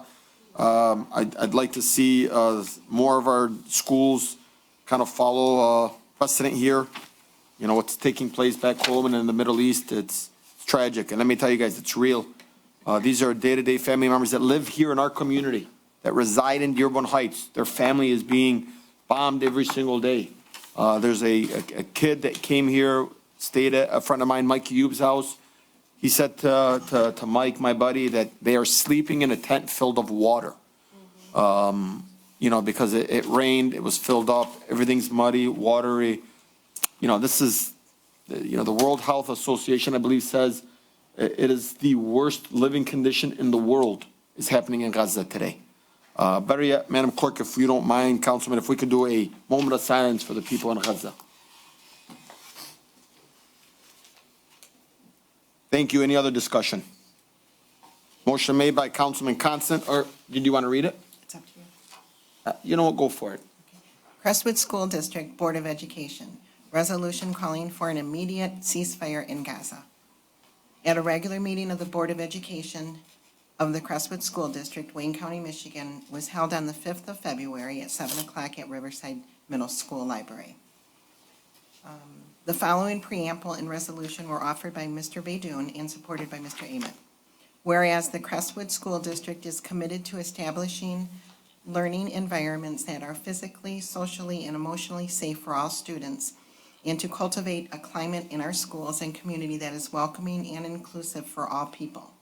And whereas the ongoing conflict in Gaza has led to significant loss of life and suffering affecting the global community, including students and families within our district, and whereas it is important for educational institutions to acknowledge global events and their impact on students, staff, and families, especially those from affected regions. And whereas the rise of hate speech, including Islamophobia and anti-Semitism, in discourse surrounding the conflict in contrary to the values of the Crestwood School District. Now therefore be it resolved that the Crestwood School District Board of Education expresses support for a ceasefire in Gaza. The board, understanding its limited role in international affairs, nonetheless expresses its support for a ceasefire in Gaza, emphasizing the importance of protecting human lives and seeking peaceful resolutions to conflicts. Condemns the hate speech and discrimination.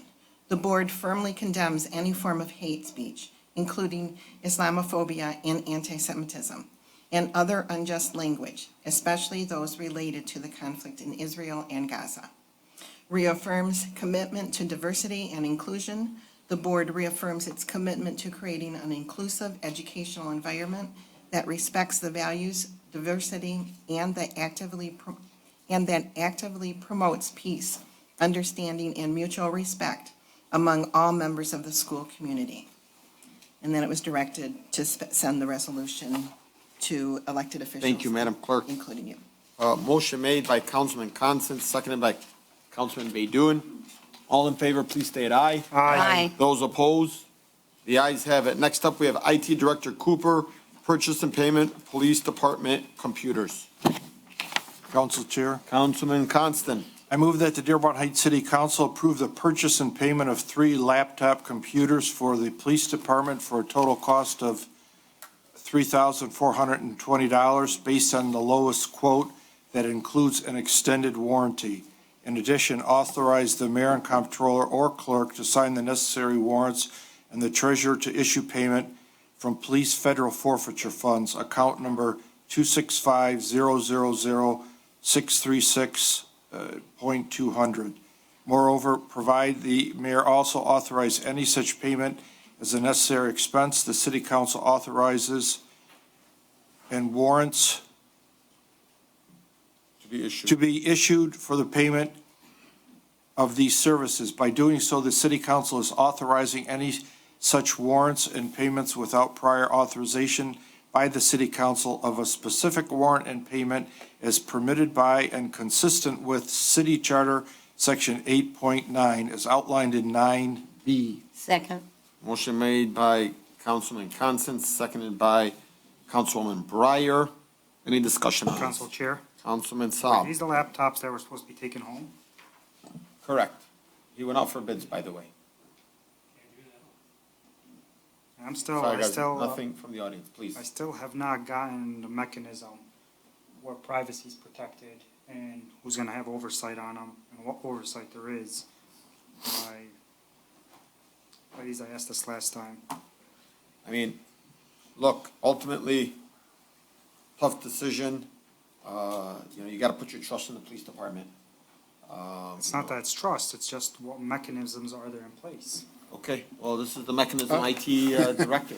Again, when it comes to laptops, if it has access to Columbus, we actually have to use their software, we have to use their antivirus, we have to use their remote management software onto it. The actual mechanism of checking to go into Columbus, that is based on, again, Columbus and the police department running their potential audits of time and indications they need to check to see if something is improperly ran. I completely respect that. My question was the last time, and my question is today, is who's gonna have oversight on those checks? Chief Swope?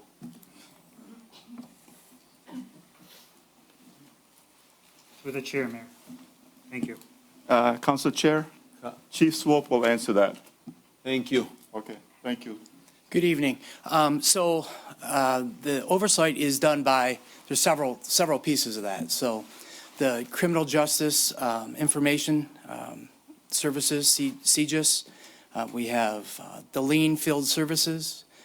If someone runs a name, let's say for an example, they run the President of the United States, there's a flag that comes up and says, why did you run the President of the United States, right? We also have training each year that states what is acceptable use of a police computer and what isn't. We also do monthly audits of the system. Anytime there is a misuse of the system, if it's reported to us or we feel that there is, something that needs to be looked at, we have access to tools that we can audit whatever we need to do. So let's say someone makes a complaint on an officer and says, hey, this officer ran this person and he shouldn't have. We can go into that officer's profile and then determine if that actually occurred or not. When we talk about monthly audits, our supervisors are assigned to do so many spot checks per officer, and they're able to see if that officer overall is using the systems appropriately. In regards to taking the computers home and accessing information, that may happen, right? There's times when there's a detective or myself or anybody that is at our own home and something happens and we immediately, there's no time to wait around. So we can immediately access police reports. We can access lien, which is like running someone's name. Whether we're at work or we're at home, we're going to stay within those guidelines. And if we're not, then people will be held accountable. So interim chief, I have follow-up questions for you. Sure. I respect what you're saying. I'm not saying no officer's going to do it. I'm not accusing anybody of doing it. What I'm saying is that you do monthly audits. So let's say any officer around just pulls over, just randomly picks 1, 2, 3, 4, 5, 6, pulls over. How do you know any of the 6, there was a reason, your reasoning or? I mean, sorry. That's- So I guess there's really no way to really tell why a person runs a license plate, right? It happens all across the country. I bet our police department probably runs thousands of names a day. Every time we run a plate, the name automatically gets ran. And information that's attached to a plate, it's public information. So it's set by the Secretary of State, and there's case law that states that we don't have to have a reason to run a license plate. And that's proven. I think we all probably know that by now. Again, you're completely answering something I'm not even referring to. I'm saying Sure. this is at home. We're not saying if he pulls over somebody, these laptops are going home. Okay. So if I had this laptop and I went home and I looked up, hypothetically, I have this laptop at home, I looked up interim Kevin Swope. How would I know in a month when you do the audit, if this officer, sergeant, lieutenant, whoever it is that has it, has ran 300 people, how are you gonna pick you as Mr. Swope, that I picked you, for example. Yeah, so we wouldn't, you know what I mean? So these officers who are able to take computers home, just like when we take our firearm home, right? We know we're not supposed to use it unless we need to use it, right? We're police officers, we take an oath to make sure that we do the right thing. Security awareness training is set by the state of Michigan, and if people decide they're going to not follow those rules, then, you know, we have shown as an administration, police administration, that we are not afraid to hold people accountable to do these, do the right thing. So there's really no way to telling, you know, our officers could take handcuffs home and use them. They could take their guns home and use them. They could do whatever they want with their equipment. But if they don't do the right thing, then there's issues. But a gun does not invade somebody's privacy, nor does a handcuff. You know, I will say, thank you, sir. I will say this, Councilman, look, we could beat this all day if we want. At the end of the day, you know, it goes back to somebody's discretion. You'd hope that the men and women that work for the city of Dearborn Heights Police Department are going to act ethically. I'd like to believe they're gonna act ethically. You know, I don't see, look, they're gonna take this home. Somebody runs my name. What are they gonna get on me? I got a Costco card at home, probably a couple of credit cards I gotta make a payment on. I mean, what's, you know, not really much you're gonna get on me. And really, if somebody is bending the rules and they're doing something, at the end of the day, there's God out there. God is watching them. Leave it at that, man. I promise you. That's, you know, going back and forth, you know, what kind of mechanism or what's gonna change. People are spiteful, man. And things are just gonna happen. But really, I don't think this should be the reason why we're gonna stop from approving this. That's just my opinion on this. But that's yours. You said you had one more thing? If I could just add something else, another benefit of, and it doesn't have anything to do with actually logging in and running names, but another benefit of having these computers that these lieutenants can take is that, you know, we're you know, attempting to re-engage the community and do a better job with reaching out to people, right? So our lieutenants are now tasked with doing these types of things where they're going to take these laptops and they're going to go to an event or some type of, you know, showing and pull the laptops up, run PowerPoints off them, they could pull up whatever information they may need to provide details to the citizens that are requesting information right on the spot, right? But if we don't have the proper tools to do that, then it's going to look like we're not being transparent. And I would love for the people of Dearborn Heights to see that the police department is transparent and we want the information at our fingertips. Thank you so much. We'll follow up to that is that our cars, all the cars have laptops in them. That information's available with the fingertips. It's okay. Let's not go back and forth on this, guys. I mean, look, at the end of the day, you have this body and you have your voting right. As, you know, I'm going to say that I think this is something we shouldn't go back and forth on. Look, I mean, we have our IT director. You know, he is saying, requesting this, and it's something that's needed for the police department. And if it's needed to help protect our citizens and our residents, at the end of the day, that's all everybody's asking for. Any other discussion on this? Seeing none, all in favor, please state aye. Aye. Those opposed? No. Madam Clerk, please take roll call. Tom Wenzel. Yes. Robert Constant. Yes. Hassan Saab. No. Mo Beto. Yes. And Nancy Breyer. Yes. Motion carries 4-1. Thank you. Okay. Next up, we have IT Director Cooper, request for disposal. Councilwoman Breyer. Council Chair, I'll read it. I'll make a motion that the Dearborn Heights City Council approve the disposal of the following items that are either unused, damaged, and/or no longer usable with updated software/equipment. The items will be donated to a charity, sold, thrown out, or recycled based on the item in question. You want me to read the list? Please. All right, we have 82 various desktops, laptops that have hard drives removed, 44 various monitors of different sizes, 4 Dell PowerEdge servers that have memory removed, 32 various network switches/firewalls, and 5 inkjet laser printers as outlined in 9C. Second. Motion made by Councilwoman Breyer, seconded by Councilman Saab. Any discussion? Can I add one thing if possible on that? Sure. Just very recently, since I've submitted this, we do have a Konica Minolta, multifunction printer. I'd like to add on to that because that's one of our large You getting rid of it? What's that? You're getting rid of, you want to dispose of it? Yep. I would What's like wrong? to- I would Like, can you sell these things? Can you? I'll say the Konica Minolta, I've actually had their tech out because it's over 10 years old. He tried to replace everything he could onto it, and it was just. All right, so, and removal of one, so we're gonna amend this to add one, whatever that word is. Konica Minolta multi-function printer. There you go. Yes, I'll amend it. Would you amend your As- motion? As said, Would you yes, second we're that? adding Konica Minolta. Any other Council discussion? Chair? Councilman? You know, donating these to charity, selling them, recycling them, who does that? I'm actually following Mr. McCaffrey's lead on that. He just did some items out of the libraries. I'm going to follow his lead in what charities to contact and how he helped dispose some of his before I look at doing, using a recycling company. What about the selling part of it? So same thing, I'm following his lead, on that. Usually when it comes to like a recycling company, we try to get money back, so it's kind of like the recycling selling it, they scrap them and get the parts and the gold out of it. Where's that money go?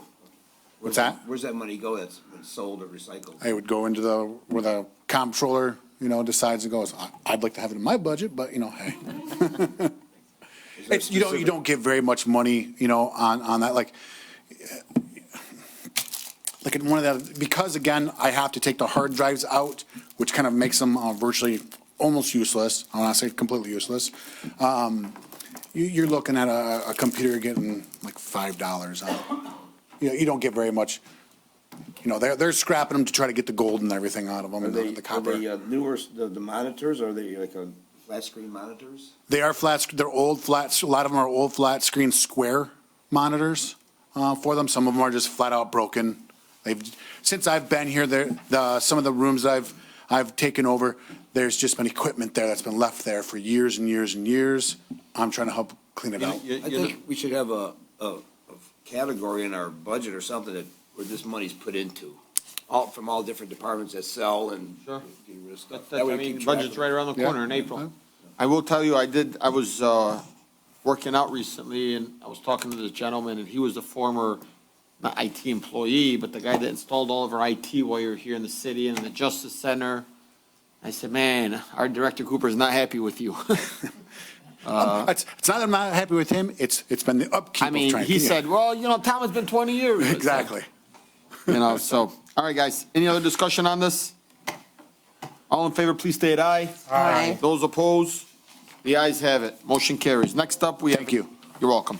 9D, Assessor Comer, 2024 Poverty Exemption Application Updated Requirements. Council Chair, Councilman Saab. I move that the Dearborn Heights City Council approve the updated City of Dearborn Heights 2024 poverty exemption application requirements as outlined in 9D. Motion made by Councilman Saab, seconded by Councilwoman Breyer. Any discussion on this? If we have is she on here? All right, Director Comer, if you don't mind, I know usually Councilman Ahmad, who's out today, usually speaks up on this. He's like really excited to always speak up on this. But we'll hear from our director. Just give the residents at home, those who are, qualify for this exemption. Maybe give them a quick synopsis, 2 minutes, if you're there. Oh, sure. Hi, the exemption, you can take it to the March, July, or December boards of review. And to qualify, you have to qualify for an income standard.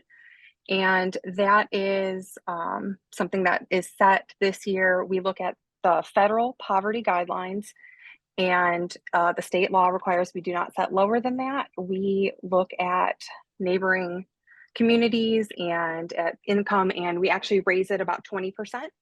So if a family or a household of one makes under $17,496 for the year of 2023, they would qualify for the poverty exemption. And that scales up per amount in the household. And so that application will be available online or in our office as soon as it is approved by City Council. And we are happy to answer any questions you have about that. I'm just going to ask you a quick question. Let's just say there was a retired auto worker from GM. Yeah, collecting a pension. It's got him, his wife, his two kids. And let's just say they made $25,000 a year. Do they qualify for that? They would, because that's a 4-person household. So keep that in mind, guys. I know that we have a lot of retirees, we have a lot of seniors in our city. Take advantage of this. This is open for you guys. We're trying to make things affordable for our seniors and for those who live in our community to be able to be feeling comfortable living in the city of Dearborn Heights. Nobody wants to see anybody lose their home or go through any of that hardship. Reach out to our assessor's office, Kimberly Comer. When I do call her, she's always so perky and excited and happy to talk. And I promise you're going to get the same experience. Thank you, Director. Oh, you're welcome. Have a wonderful evening. You too. All right, motion made by Councilman Saab. Any other discussion? Motion made by Councilman Saab, seconded by Councilwoman Breyer. All in favor, please state aye. Aye. Aye. Those opposed, the ayes have it, motion carries. Next up, we have 9E, CEDD Director Jamal Budget Amendment / CDBG Wayne County Parks Grant. Council Chair. Councilman Constant. I move that the Dearborn Heights City Council award the bid for the HUD CDBG Wayne County Park funded Van Houten Park Improvement Project to the lowest qualified bidder, Premier Group Associates LLC, PGA, in the amount of $1,184,733.59. Council Chair. Hold on. He's doing 7A. Hold We on, have you're to go doing to 7A. We're supposed to be doing 9E. 9E. This is removed, 7A is removed, Removed, sorry. or item taken out of order. No, yeah, it's still there. It's just we have to do 7A before we do. So No, we have to do 9E? 9E. We have to do 9E first. I'm sorry. That's why 7A was pushed back. 9E, that the Dearborn Heights City Council approve the CDBG Wayne County Parks Grant Budget Amendment as detailed in the attached table. In addition, authorize the CEDD Director to adjust the HUD Federal Treasury Department Integrated Disbursement and Information System, IDIS, and the Comptroller to adjust the City General Ledger records accordingly as outlined in 9E. Support. Motion made by Councilman Constant, seconded by Councilman Saab. Any discussion on this? I'm going to say we're going to hold our questions for the one that's 7A in case anybody does. Motion made by Councilman Constant, seconded by Councilman Saab. All in favor, please state aye. Aye. Those opposed? The ayes have it. Now, Councilman, the longer one, 7A, which was taken out of order because we needed to read 9E first in order for 7A to be approved. CEDD Director Jamal, bid award Van Houten Park Improvement Project Phase 1 and 2. So this is both. Go ahead, Councilman. I'm going to let you read this one again. That the Dearborn Heights City Council award the bid for the HUD CDBG Wayne County Park-funded Van Houten Park Improvement Project to the lowest qualified bidder, Premier Group Associates LLC, PGA, in the amount of $1,184,733.59, according to the attached bid response package and subtabulation for phases 1 and 2 of the bid response that has been calculated, certified as stated and recommended by Wade Trim for the project architect engineering firm, certified and approved under CFR 200 Federal Procurement Rules and Regulations. Further, approve the contract agreement pre-approved by CEDD Assistant Corp Counsel as attached and authorize the mayor and clerk to sign it. Additionally, authorize the CEDD Director to approve necessary change orders in the amount of $103,152.53. Additionally, authorize the mayor plus the comptroller or clerk to issue and sign the necessary warrants for the total amounts not to exceed $1,287,886.12. Log to fund to issue and sign the necessary warrants for a total amount not to exceed $1,287,886.12 logged to 103 Van Houten Improvement General Ledger tracking accounts. Furthermore, authorize the treasurer to pay them out of unrestricted general fund pool bank amount to be reimbursed from the U.S. Treasury accordingly as outlined in 7A. Support. Motion made by Councilman Constant. Are we getting a seconded by gold encrusted Council- pool for $1 million? That's Motion made by Councilman Constant, seconded by Councilman Saab. Any discussion on this? Council Chair, Councilman Wenzel. could he repeat that, please? I'm about to. You go ahead. You know, as an elected official and representative of the citizens of Dearborn Heights and being a South End resident myself, that's a lot of money to be spending on a playground. You know, I know there was an elaborate playground that was demolished and this is replacing it. I'm just hoping that all the Parks and Rec and our CDBG department remember the South End on their next phase of grant money, because it's very important. I mean, we've had very little done on the South End, and there's some major work to be done on the South End. I second that, Councilman, and I will tell you, I think some of this money is, well, all this money is grant, and I believe some of it came from Wayne County that we're gonna be spending as well, up to like 350,000 or 150 or $1 million. What? Yeah. Sure, yeah, please, Mr. Jamal. We're gonna, Councilman, get the time? Is this minutes or hours here? Mr. Jamal, by the way, guys, works beyond the clock, constantly working. When he calls me, he doesn't stop going, but, you know, we're blessed to have him in the city and Amen. bringing an initiative like this for 1.2878886 and 12 cents is, but I don't know what the 12 cents is for and why we need it, but whatever that 12 Take cents it. is used for. We go to the penny. Thank you. I look for the penny before I look at the $100,000. Because if I can't find the penny, the $100,000 may be wrong. This is how accounting works.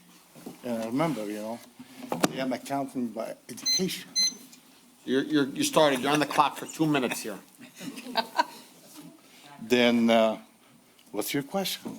A question, maybe you can give us a quick synopsis, what we're bringing here, Sure. why is we spending 1.288, basically $1.3 million and 12 cents? It is primarily because we want to avoid being in violation of the ratio of spending of the CDBG money through HUD. Secondary, and become primarily after we learned that Wayne County can probably most likely take a great portion of the Heather Lane Park at the south end as part of their cleaning efforts. And the project was not designed with the idea that Wayne County will enforce the 15-foot, easement that they are allowed to. Secondly, we have a park structure being demolished for safety issues at the Heather Lane Park, at the Van Houten Park. So it's a combination, if you read why in my letter, it says, I really, I can read it back to you. It's okay, I believe most of the council members read it. Okay, there's 5 different reasons behind the amendment and behind allocating the money to that particular project, given in consideration that originally we had equity. The director of recreation liked the equity, the mayor liked the equity. So we allocated enough money for both parks. But given the situation of the market rate, it's absolutely unbelievable. I mean, we're lucky we were underestimation by a few $100,000. The estimate, I couldn't believe the estimate, which come from Trim, was that high. Then when we find out, wow, the market is absolutely unbelievable. Mr. Jamal, Director Jamal, if I may, I know You are not in classroom right now, so you're not my student. Go ahead. You are the honorable chair. Thank you, Mr. Jamal. I know that we requested to see that disability swings, are that going to be included in this and at this park? And will we see this happening at other parks in the south end as well. I mean, look, you know, at the end of the day, we need to be more excessive to our, Autistic, yeah. handicaps, other, OSHA, my OSHA, HUD, they're all required under the CDBG to be included, otherwise I have a problem with paying for that. So the director made sure. Yeah, those are all included. So can you tell me what there is on the record? What? We've got several pieces that are sensory pieces, hearing, musical type things, auditory things, things that students or children can just stand and play. Also, we've got a lot of mobile pieces that they can use as well, depending on what their disability is. So, and the swings are included as well. Thank you so much. My next question is. And I ask on your behalf for autistic, accessibility, yes. Thank you, Mr. Jamal. Do we have a time frame? Will kids be able to use this park this spring? Ali can answer that one. So, I'm the behind-the-scene person. The answer is yes. So ideally, the reason it was broken into three pieces, phase 1, 2, 3, is so we can match our work with our funding. So we have money to do phase 1 and 2, which is buy the equipment and install it. Ideally, yes. And it will be in time for the season, minus the parking lot. That's the part we didn't have. And I'd like to go back to the south end portion. I'm Now sorry, that while we're here, will the splash pad also be up to date? Will we still have that, or are we eliminating that? That is not included. The splash pad is not included, but it is currently running. It was running before I got it repaired. That is actually in the next phase to upgrade. However, it is operating and will be operating as long as the construction is completed. We can't have it running if we've got all of this stuff still going next to it. Yeah, you don't want that. Yeah, Right, but I intend on opening it as long as the construction's completed by the summer season. So, one last thing, Director, while I have you up. I remember we repaired the splash pad. I believe this summer you told me that there was a leak and we thought we fixed it. And we did. So we did fix that. We did repair that, and that was all set to go, except the construction and everything was slated for starting last summer. However, the project didn't get started, so because of that, the splash pad got kind of lost in the way. However, I'm assuring you it's not going to happen this summer, and I'm hoping that the timeline works out that everything will be open in the summer. We're looking to start everything, I think, in April, is what we're looking at as far as construction goes. Well, yes, I mean, the equipment can be secured immediately if you owners approve this, then they will immediately order the equipment. We already discussed that with the recommended vendor, so they can immediately order the equipment and other things, so we can pay for it, secure it, then start immediately up on securing the equipment, and it's going to be FOB. So based on your authorization, we're in a position to authorize the contractor to purchase the equipment tomorrow. They will receive a notice to proceed, and then there's 8 to 10 week lead time for that equipment to come in. At the time of that coming in, they will begin the implementation of phase 2. So phase 1 is purchasing, phase 2 is constructing. Not tomorrow. We have to secure the signature of the included approved contract, which will be signed immediately by the clerk up on approval from you. Then the mayor will sign it tomorrow. Thank you. And we don't have to wait until we come back for a contract being negotiated and discussed after the fact. Thank you, Mr. Jamal. By the way, you can't negotiate and discuss contract after the city council. Thank you, Mr. Jamal. Hearing any other discussion from any of our council members? Council Chair? Council. I got just couple quick. Wenzel? Is the demolition paid for already? Yes. Yes, it is. And we're working on getting the reimbursement for that part from Wayne County now. Okay, that's possibly reimbursed. Okay, and one other thing I know, I think Director Debus might have mentioned it, the Heather Lane Park project. which was on the books sort of, is now put on hold because Wayne County is coming in with a creek. Two project. reasons. You were in that meeting Yeah, when creek they talk project, about and the they're going to easements. utilize that area for a staging area or access area or something. Easement is one of them, the 15-foot easement. We also have, so we're trying to secure, the bids came in at 5.5 million for a bid. Heather Lane, so. 3.5. 3.5, okay. More than our budget, obviously. So we're looking at alternative funding sources. We have two grants are currently in application in addition to CDBG's next cycle. So we're looking at additional funding we're working on to try to, but that's our priority. The good reason is the project is fully designed, so it is sort of shovel-ready, minor changes, but it is fully designed, so. Can we get like something emailed to us, a plan or a schematic or something of the park, way it's gonna look? Maybe some rendering? Yes. Oh, yeah. Yeah. It's actually extremely nice. Mr. Deeb, while we also have weight trim here, can we, because, in front of that park, you're going to have residents, they're going to be like, they start at 7:00 in the morning where phones are going to start being called. Maybe we can send out a letter, inform the residents on, Silvery Lane and so on, just letting them know, we're doing construction starting April, informing the residents and just kind of, taking that first step before we start getting yelled at and start getting phone calls to the administration's office, to the council. Hey, you guys have already been informed. Because I feel like sometimes that's always some type of backlash that comes back on some of the council members and on the administration.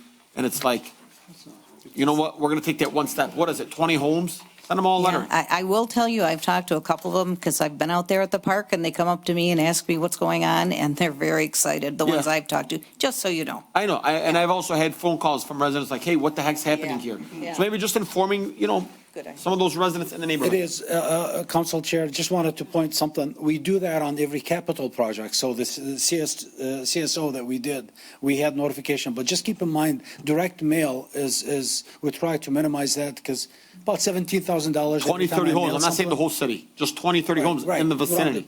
Okay. Couple of $100. Okay. Thank you. Mr. Martin, you have something to say? Okay. So we typically, in most cases, we'll typically hand deliver flyers to the residents. That's another good thing. Within the area. Yeah. All right, any other discussion? All in favor, please state aye. Aye. Those opposed? The ayes have it. Mr. Deeb, congratulations. Mr. Jabal, thank you, congratulations. Next up, we have 9F, City Engineer D, Beach Daily School Crossing Device Installation, DTE Agreement. Council Chair. Councilman Constant. I move that the Dearborn Heights City Council approve the Beach Daily School Crossing Device Installation Agreement with DTE for the replacement of 2 existing streetlight poles for a total cost to the city of $3,750.77, and authorize the mayor and clerk to sign the contract on behalf of the city. In addition, authorize the mayor and comptroller or clerk to sign the necessary warrants and the treasurer to issue payment accordingly as outlined in 9F. Second. Motion made by Councilman Constant, seconded by Councilman, was that Councilman Saab or Councilwoman Bryant? Either. Councilman Saab. All right. Any discussion on this, guys? I will say, I received a phone call, I had this conversation with Mr. Deeb. There was a resident that was furious about this. She gave me a call saying that she's reached out to MDOT. She does not want the crosswalk or this pole or whatnot to be in front of her home. It's a very unique situation. I don't think anybody wants a pole standing in front of their home, but this is public safety at the end of the day. This is going to help save lives, our children's lives. I thank Mr. D for bringing this forward. Sometimes it's unfortunate. My parents used to get so mad that when the bus stop used to stop in front of our home and the kids were stepping on the grass, my mom was obsessed with her grass, and one of them broke her sprinkler system. Till this day, I promise you guys, till this day, she blames that it was one of my friends, and it wasn't. It was the neighbor, obviously. I mean, they rode the same bus, but, my mother blames me and my friends. And sometimes it's difficult on the homeowners, but, really you got to look at it as this is really a protection for our children. Mr. Deeb, do you want to maybe give a quick synopsis on this? Yeah, so what you have before you, Council Chair, is I sent an detailed email to all of council members, showing basically what it is, what stage we're in the design phase. And the stage that we're in now requires us, so the east side, you have power cables, street power poles. Okay. DTE poles. However, these DTE poles are not for DTE electric service. They're street lights. So they belong to the city. We're the customers of the street lights. Power poles with electricity to the house are behind the houses, not on front. So the ones that we're talking about now are the street on Beach Daily. So that's the east side where all the homes are. On the west side, we have a situation with a large 54-inch sanitary line underground in the area of the grass area between the back curb and the sidewalk, which is basically where the poles are going to go. We're working through this. We had to go through, soil borings. I just got the results yesterday. We're going through them now to determine how deep we have to get the mast in the ground. So this is basically part of that project, and we're on track to have it completed before the next school year. So unfortunately, a resident, any place you put the pole, someone is going to complain. But at the end of the day, it is a safety project. It's intended to provide for the safe crossing of Beach Daily by the students. I know that Mr. Janney has been calling on this for a little over 2.5 years, maybe 3, if I'm not mistaken. And I like to see that we are continuing to shed light on this. My thing is going to be, the resident that called in, discussing her, her home. This is, first of all, it's going to be on the easement, the city easement. It's not going to be sitting on her front lawn. Right. But what I do tell you is that she's going to maintain that easement. I know Wade Trim, we've had this issue where, we go to repair or we do the work. We got they were called the punch holes or something. I think you called it the punch list. Yeah. Let's ensure that this woman, if her grass is destroyed, we're fixing her grass. If her concrete is cracked, we're fixing her concrete. Let's dot our I's, cross our T's. Let's not run into this issue. And let's make sure that the safety for our children is at the top of our list. And I thank you guys and gentlemen for that. But I ask that, again, this is going to be a project that's going to be worked on by the residents. Just inform the residents that this is happening. That's all I'm asking for. And there isn't many homes on Beach Daily. Reach out to the school board, or not the school board, but the superintendent.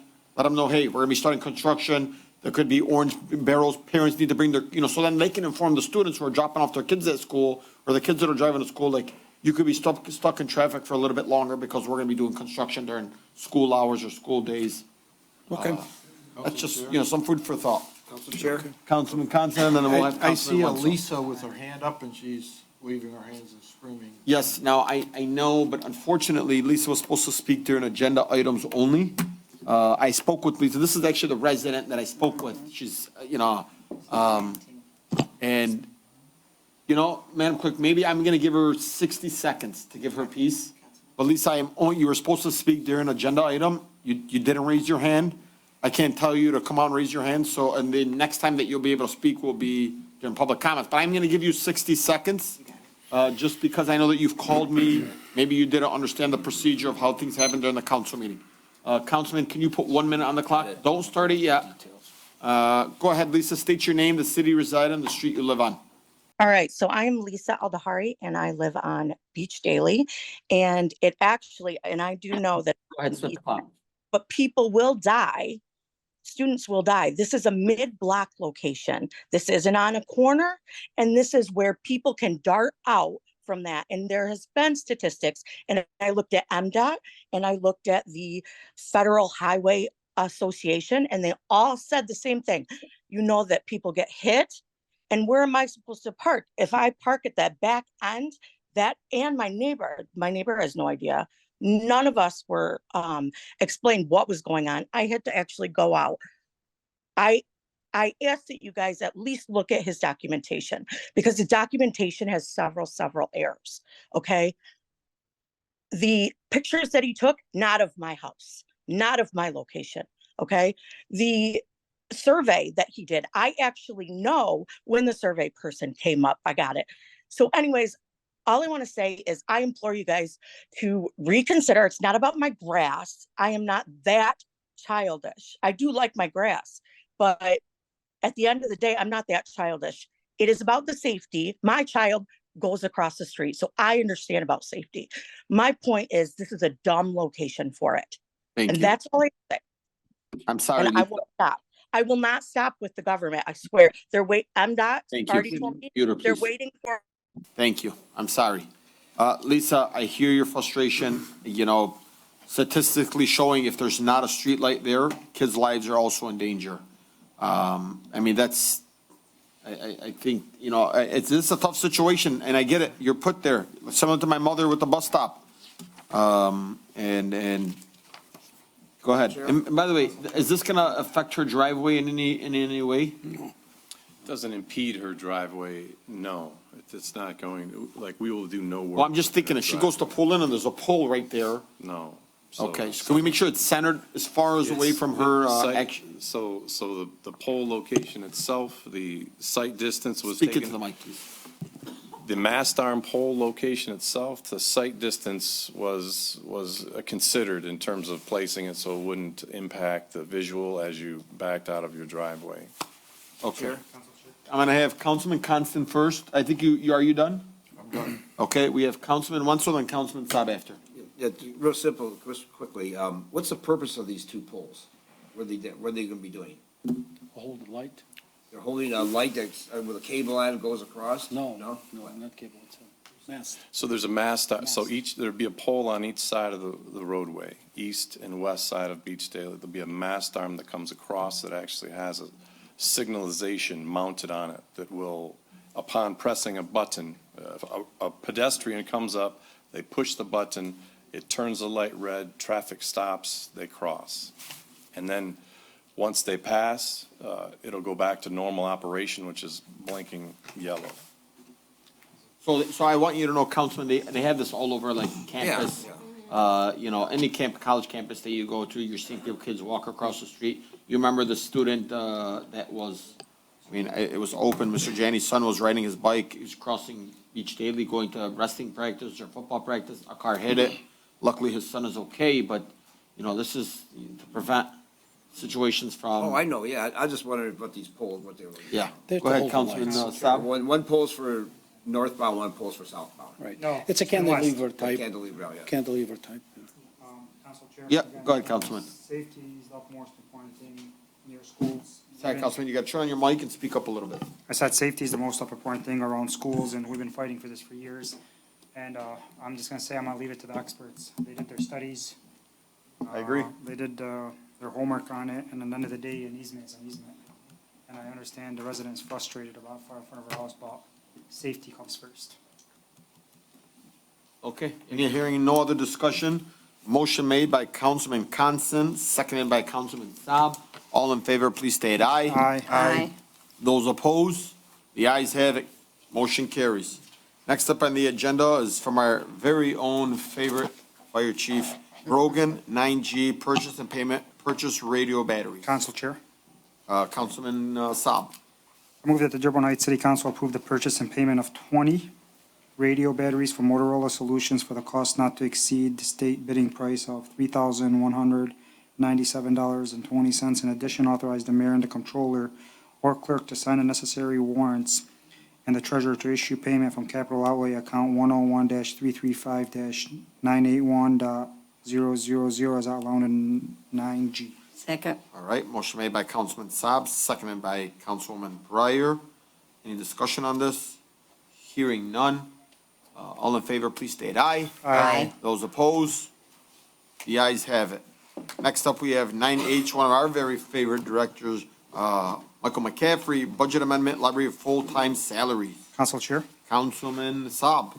I move that the Dearborn Heights Council approve the library budget amendments for staff salary increases as follows. One, increase 738-378-706 salaries from $449,626 to $475,400. Decrease 738-98100 capital outlay from $165,000 to $148,000. Decrease 738- 738-74500 utilities from 125,000 to 116,000 as outlined in 9H. Motion made by Councilman Saab. Can I hear a Second. second? Second. Seconded by Councilman Constant. Just want to give a quick breakdown on this. I think I did a little bit of math. 449 to 475, but we're lowering, $2,000 here, another $5,000 here, so it's not really much here. Mr. McCaffrey, full-time salaries, I know you don't ask for much, and I thank you for bringing this forward here. I see here you're also trying to save the city on a certain few things here, so thank you for that. Hearing no other discussion, all in favor, please state aye. Aye. Those opposed? The ayes have it. Council meetings are moving. Next up, we have 9I, Councilman Wenzel, establish of Public Safety Committee and Subcommittee. Council Chair. I'm gonna let Councilman Wenzel take this one.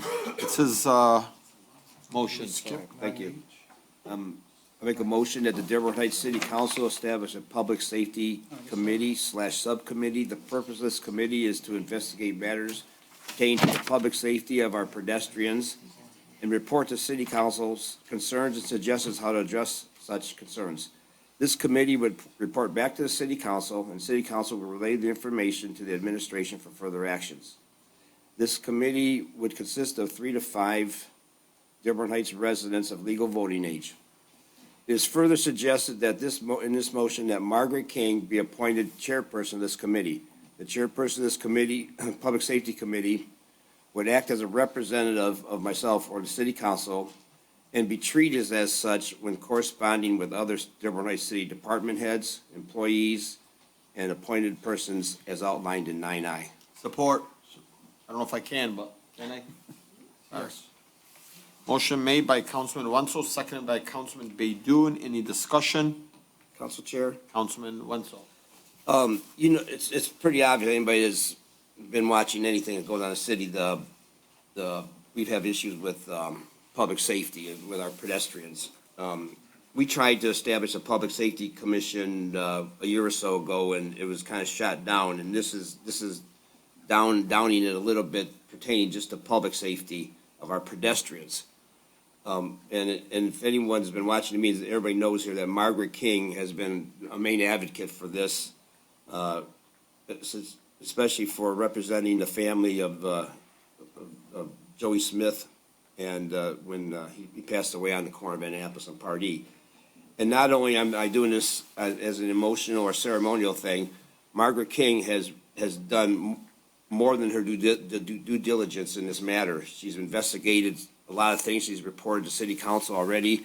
And I think it's time to put her in a position where she has a little bit more authority. And she just gave us all another thing here, a grant that's available.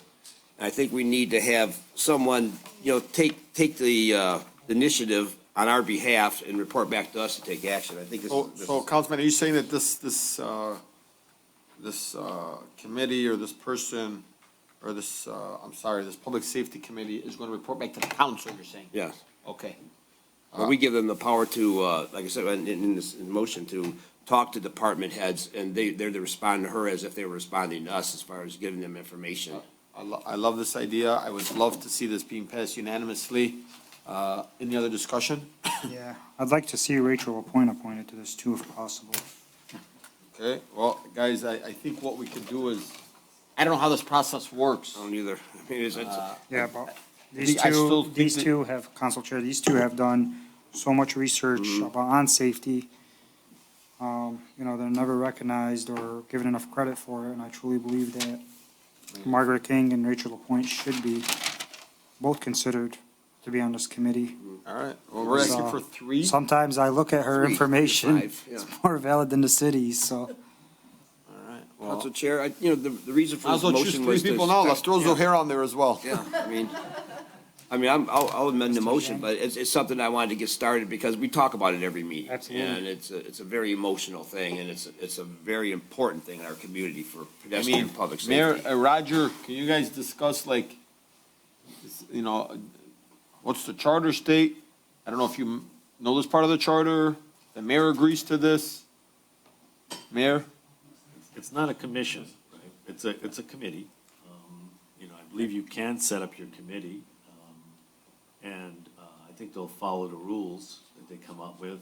And I guess you would need a specific purpose articulated in writing, and then submitted to us and the names of the people, and I guess the goals of the committee, not just saying per se safety, but will it have a budget?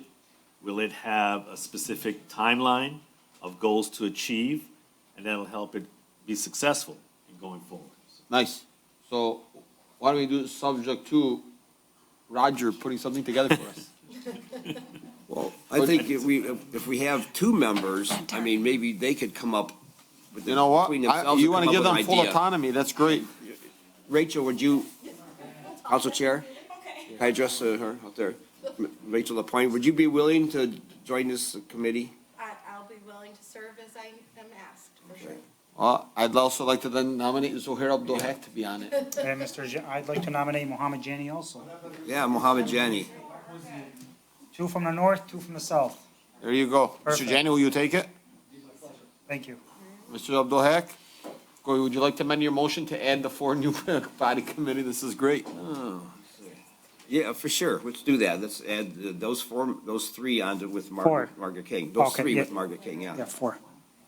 And subject to Roger, I think, would you, if these 4 would be willing to get together or come with a study session with us and come up with some ideas? Yeah, craft Okay. something, and we can present it to Roger. Perfect. Yeah. I like it. All right. With the amended motion of adding Zohair Abdul Haq, Mohammed Jani, Rachel Lapointe to this new committee. All in favor, please state aye. Aye. Those opposed? This is amazing. The ayes have it. Council Chair. It's tough. Councilman Wenzel, good job on this one, man. I'd honestly like to put a motion to establish a committee for blight. Well, you can't do that right now because we're not suspending the rules and the House Cash currently isn't here, so. We're not suspending any rules and taking roll call. Man, I hope he sees this video. He'd be so proud. Next up is going to be 9J, Councilman Wenzel Charter Revision regarding Warren Valley Golf Course. Councilman Wenzel, I'm going to have you read this one. Yeah, okay, I'll read this. A motion that the Dearborn Heights City Council direct Corporation Council to draw up appropriate language to put on November election a charter revision stating that the sale of the Warren Valley Golf Course, the parking lot, all buildings, and all property owned by the city at that location be approved by the voters of the city of Dearborn Heights. The motion for this charter amendment is to be complete and provide the city council approval at the February 29th meeting as outlined in 9J. All right, motion made by Councilman Wenzel. Can I get a second? I will second in this for discussion. Council Chair? Well, Okay. Councilman, if I may, Okay. real quick, Okay. some food for thought today. I was just sitting there thinking, I was sitting at the gym today, and I was really thinking about this. And currently, Issa Holdings LLC is in charge of the Warren Valley Golf Course. They pay X amount of dollars, I believe $5,000. Their taxes, I think, for the entire thing is a little over, I don't know, 30, 40, 50 grand for the entire year. But they have endless amount of land. They have a pro shop, a banquet hall, cigar bar, whatever the contract entails that we all agreed over to. For anybody to want to purchase this property and to take over this land and to be assessed with the taxes alone, you'd be astronomically over $200,000. So ultimately, anybody that wants to buy this is not going to be able to afford $200,000 or $100,000 in taxes a year. Only person that's going to be able to offer that would be a big incentive. And I'm not saying that it's going to happen, would be something like Ford or Amazon or, I don't know, Elon Musk, somebody. Because I don't see an investor that lives in our city. Maybe there are, because I know there's amazing conglomerates, but to be able to purchase I would support this 100%. But I think, this was just my thought process today. But let's just say that the contract says that these individuals have the first right of refusal. Great. If the residents say it can be sold, they have the first dib. If it doesn't, it goes to somebody else. But ultimately, I agree. I don't think anybody should be able to buy this without the residents who paid for this, without their approval of the residents. I don't think we should be the ones to be the decision maker. However, I still think some type of study session needs to happen on this, so that we are being informed with the right information. Because I definitely support never ever selling the golf course. I think I said that 2 years ago, I said it a year ago, and I'm saying it again today. Do not want the golf course to be sold. Now, you bring me Amazon, Whole Foods, and say they're gonna make something that's gonna be great for children. I don't know. You never know what happens. That might be a different discussion. Council Chair? But I'm gonna let you go ahead on there. Go ahead, Councilman. Did someone else want to speak before, they also want to speak on this? I did, yeah. Okay. But go ahead, Tom. Okay. I'll wait for you. Well, I was waiting for some other documentation to present because the golf course has been a major part of my thoughts and plans for the future at Dearborn Heights, and this issue kind of put a little kibosh on that, but I'm very adamant. You wanted to buy it, didn't you? I did want to buy it. With my investors. And you know what? My investors. This guy wanted to buy the golf course the whole time. But, I had something I wanted to present, and I didn't get it in time at before the meeting started. So, I want to just table this to the next meeting. Okay. Or for now, table for the next meeting. Why don't we table it to a study session? We can table to a study session, Yeah. that's fine. Yeah, but. Just we'll refer it to a study session. Sorry. Refer to a Council study Chair? session. Yes. Council, with your permission, I'd like to meet with Mr. Wenzel, because I know I pulled up, are we doing a charter amendment? Is that what he's proposing? I'll go to 117.21 and then the 168, MCL 168.498, which talks about the structure, the timing, so we can have I guess a complete checklist and understanding. So before the study session, you'll be prepared, present it with your permission. Council Chair, I think Rachel, the point, her documentation she gave us, that would pertain to this charter amendment, wouldn't it? The time frame, the timeline that you gave us? I would have to double check. I think. Yeah, there's a vision, and then there's a charter amendment, and there's a 60-day adoption, a time after the resolution is passed, which is a little different than a resolution. There's different statutes and different procedures, which I've outlined for you, and I'll present it to you at your discretion. Well, we should do it, like, I've talked about charter issues and amending the charter and revising the charter.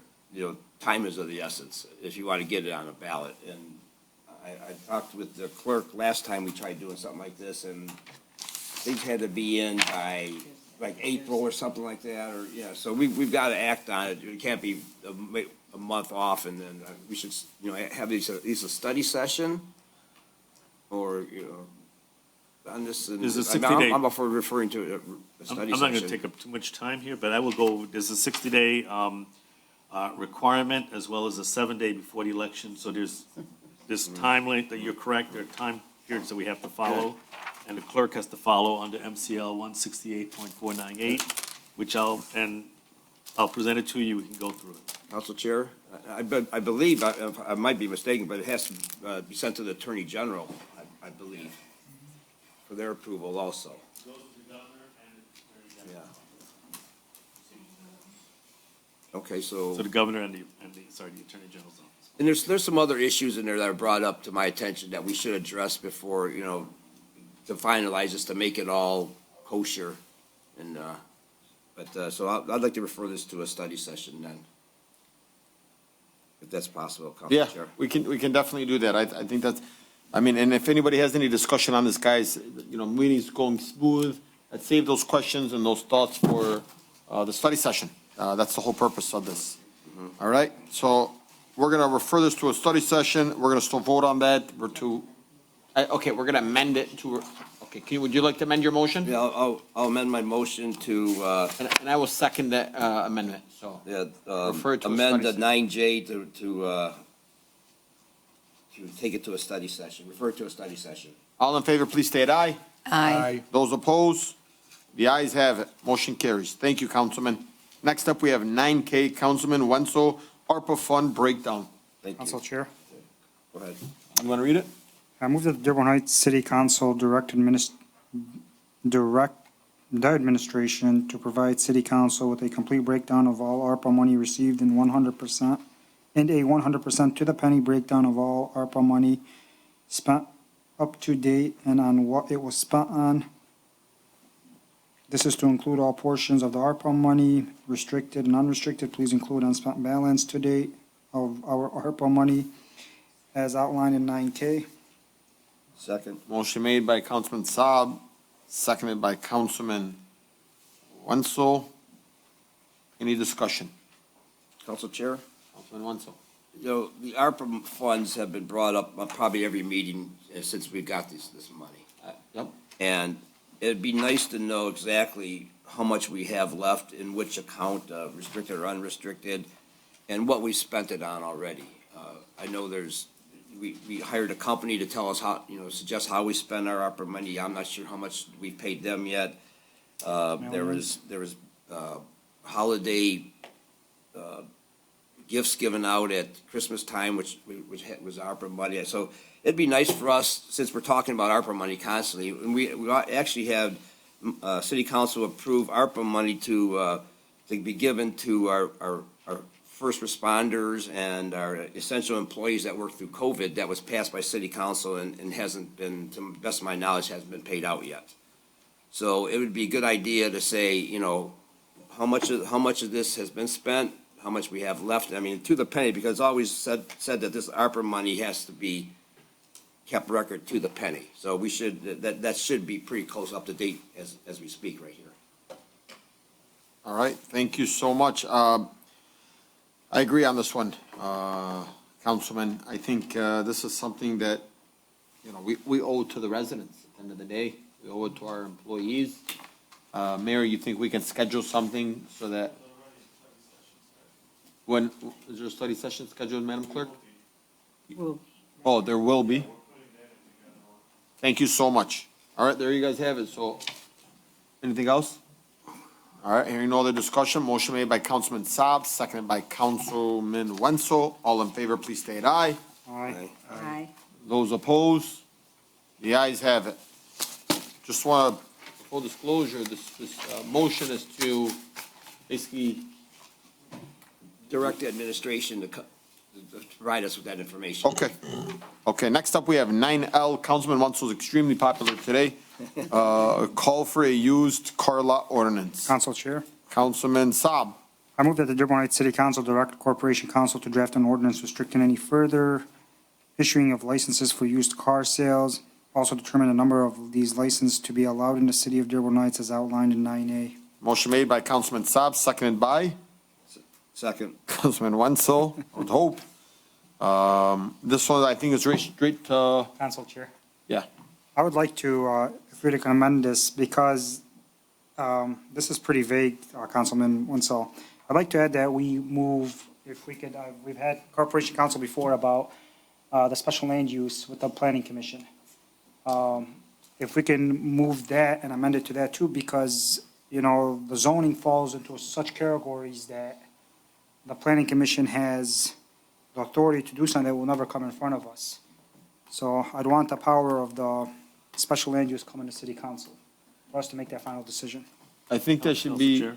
yeah, go ahead. I know we have the moratorium, right, in effect currently, which prevents any new used car lot licenses being issued. Are we going to match them together, or are we going to add something to that moratorium? It's still in effect, I think, till June. I'm sorry, Council go Chair. ahead. So I know this is Councilman Wenzel's motion, but I'd like to question on this. If we did this, that, even if somebody, if they've ever been late on a license payment or a business license payment, they sell that building, we should not issue a license. I don't care if it's grandfathered in. It should not be sold as a dealership, period. And if somebody wants to go in front of Planning Commission that someone was zoned as a dealership and try to change zoning with a special land use, I believe that should come back to us. The microphone kind of wavered off. No, it's on. It's okay. You're just speaking to it. Eat the mic. I'm not hungry. So you want me to look at the moratorium and then look at the special land use issue? Well, I can look at it, yes, and maybe we can. I want the special land issue to. You can add that maybe to the next meeting for the 29th. No, I would like to suspend the rules and add it on this meeting. We're not gonna spend the rules right now. Yes. You can do it right at the end. Okay. So you can add it to the end, and then you can, or you could just direct Corporation Counsel to. Nope, we'll suspend the rules. Okay, we will do it towards the end. Council Madam Chair, Clerk. the moratorium, it doesn't hold a lot of weight. It could be, we could, the city council in a meeting could raise issue a license to anybody if they approve. The moratorium is just a suggestion, basically. An ordinance would make it illegal, or it'd be a lot harder to get a license. So the moratorium doesn't, all due respect to our former council chair, Dave Abdallah, he's the one who really pushed for this moratorium. We need an ordinance on this. I agree. I agree. Okay, so this is for, we're gonna leave it at this, then we'll suspend the rules, Councilwoman. You wouldn't mind if we had a study session on it? Because I just make sure that it's open, that what the public thinks of it. I know the moratorium, I came in when the moratorium was already in effect and it continued, but we may want to get some people, their opinion on this. If it's building new businesses on Van Born, or maybe it's hurting, from a real estate perspective, maybe it's hurting development in the city.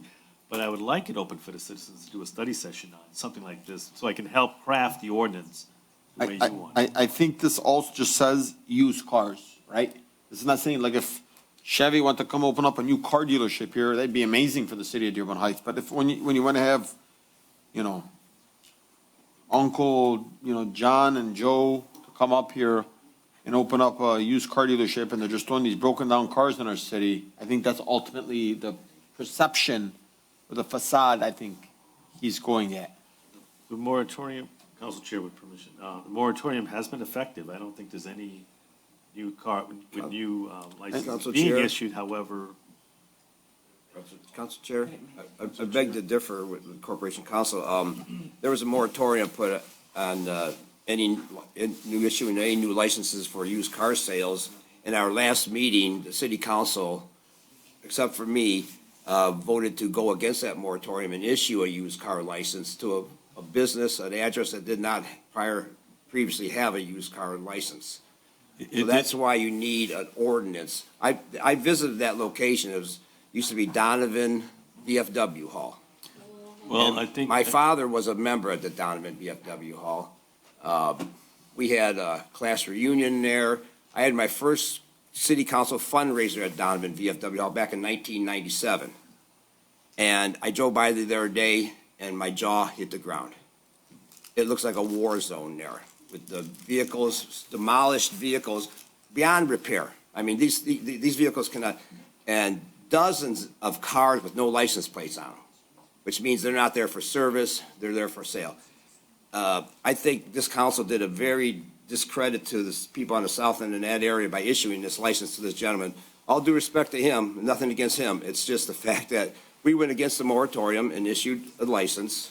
Am I correct, clerk? There was no license at that previous address? That's correct. Yeah.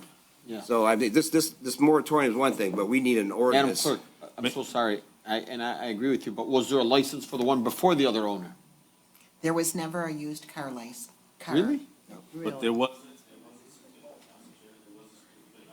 Please, microphone, turn your microphone on. There was never a business Sorry, turned it license off. for a used car Yeah, license. there was not one issue, but it was operating as a used car dealership for at least 5, almost 10 years before. Yes, there is a piece of part of the property which has 2019. that, what Council Wenzel referred to. But from the ordinance department, from buildings department, it was operating as a used car dealership prior to the moratorium. Now, for some reason, the previous owner did not get the license. However, there were used cars there, they were being sold, and the business was operating. What we did or didn't do as a city, I cannot speak to. I know we did not enforce or go after it, but it's not a new license in the sense of a new business operating that was not operating prior. No, there was never a And the business there certificate of besides occupancy VFW Hall. was from 2019. You guys, point of order, come Sorry. on. Let's Sorry, go through I'm the sorry. chair, Okay. please. Councilman, If let's go through the chair. the reason I'm saying that Now, is 1 second, because the please, clerk. Councilman, 1 Okay. second. Roger, are you done? Now, I had spoke with ordinance and the building department. You should speak with them, sir. I did. And you would see that how it was operating, time. but there was problems with them getting the permit. But it was operating when the owner, I guess, purchased it back in June or so. Roger, are you done? Thank you. Madam Clerk, you were next. The certificate of occupancy was issued for the previous owner in 2020. So it wasn't 10 years. But they did never get a business license for a used. But they car could have rental. gotten one, you're saying, Oh, yeah, had they just paid the $100. if it was even that. Okay, so technically there, it would have been approved, so it was approved at one point to be a business, to be Through the building department, they were issued a okay, certificate but of now if they issued a occupancy. certificate of occupancy in 2020. Let's just say, my name is Mo Beydoun. I walk up to you and I say, here's my certificate of occupancy. Madam Clerk, can you give me my business license? Would you have issued me my business license? Yeah, as long as your water was up to date and any delinquent personal property taxes were paid. Okay, and so But that didn't happen. that didn't happen, but however, had it happened, we would not be having this discussion today. As long as there's not a used car lot moratorium effective. And there wasn't one then?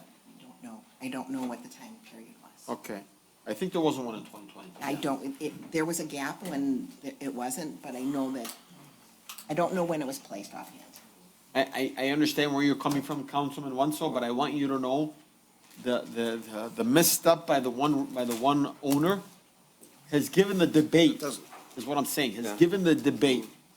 Had that individual, he or she, walked over and said, here's this information, we wouldn't be having this debate. That's all I'm saying. Chair?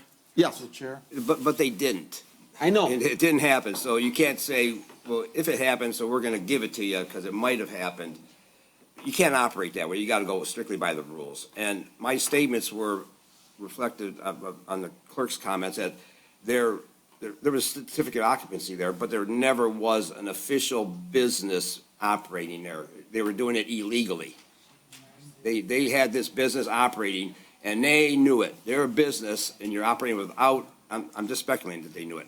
But you're operating a business, and if they're business people that we want in the city, I think they should know that they have to have a business license. I agree with you 100%. And really, this was news to us. Roger, it was news to me that Roger gave me this information.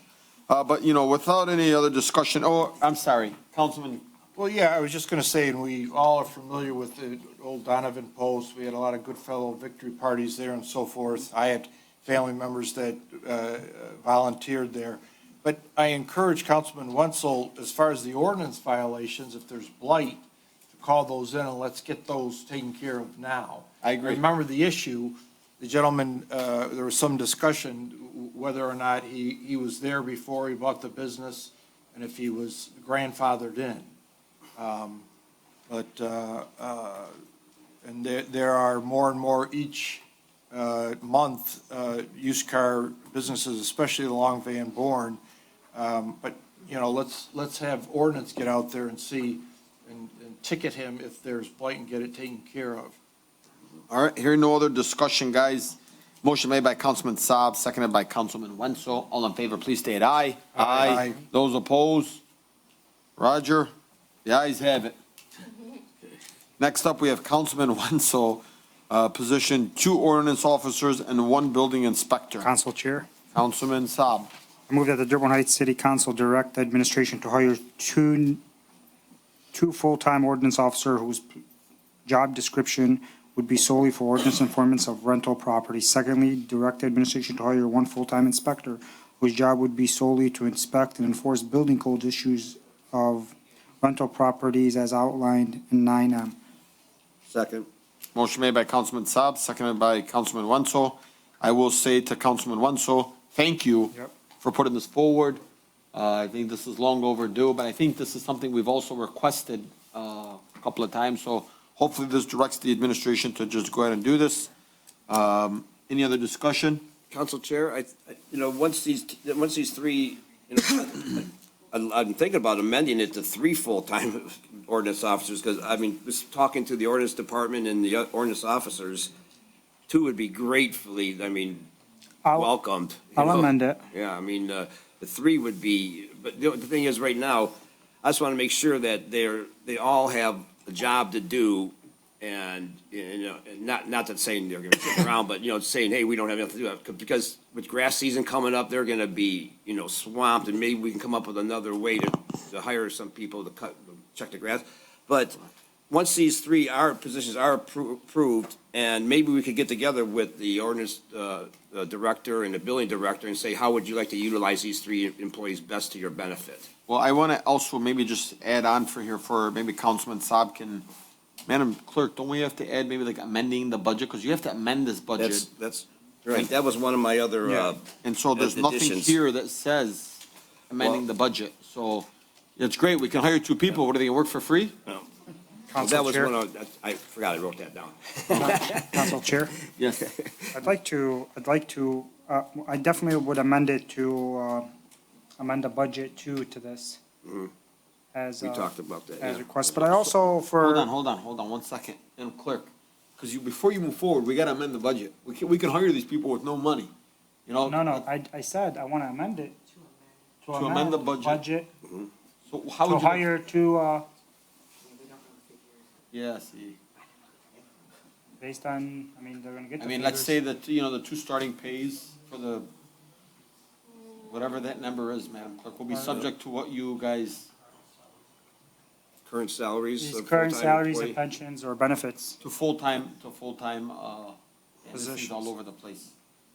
Roger, while we're thinking of that, go ahead. Council Chair, I just wanted to, and I think the last part of what Councilman Wenzel said about not like hiring them, but let the director do his job and where they would be best utilized. I think Councilman Wenzel said talking with him. I don't want to tie it down to a specific purpose in the motion of where they will be used.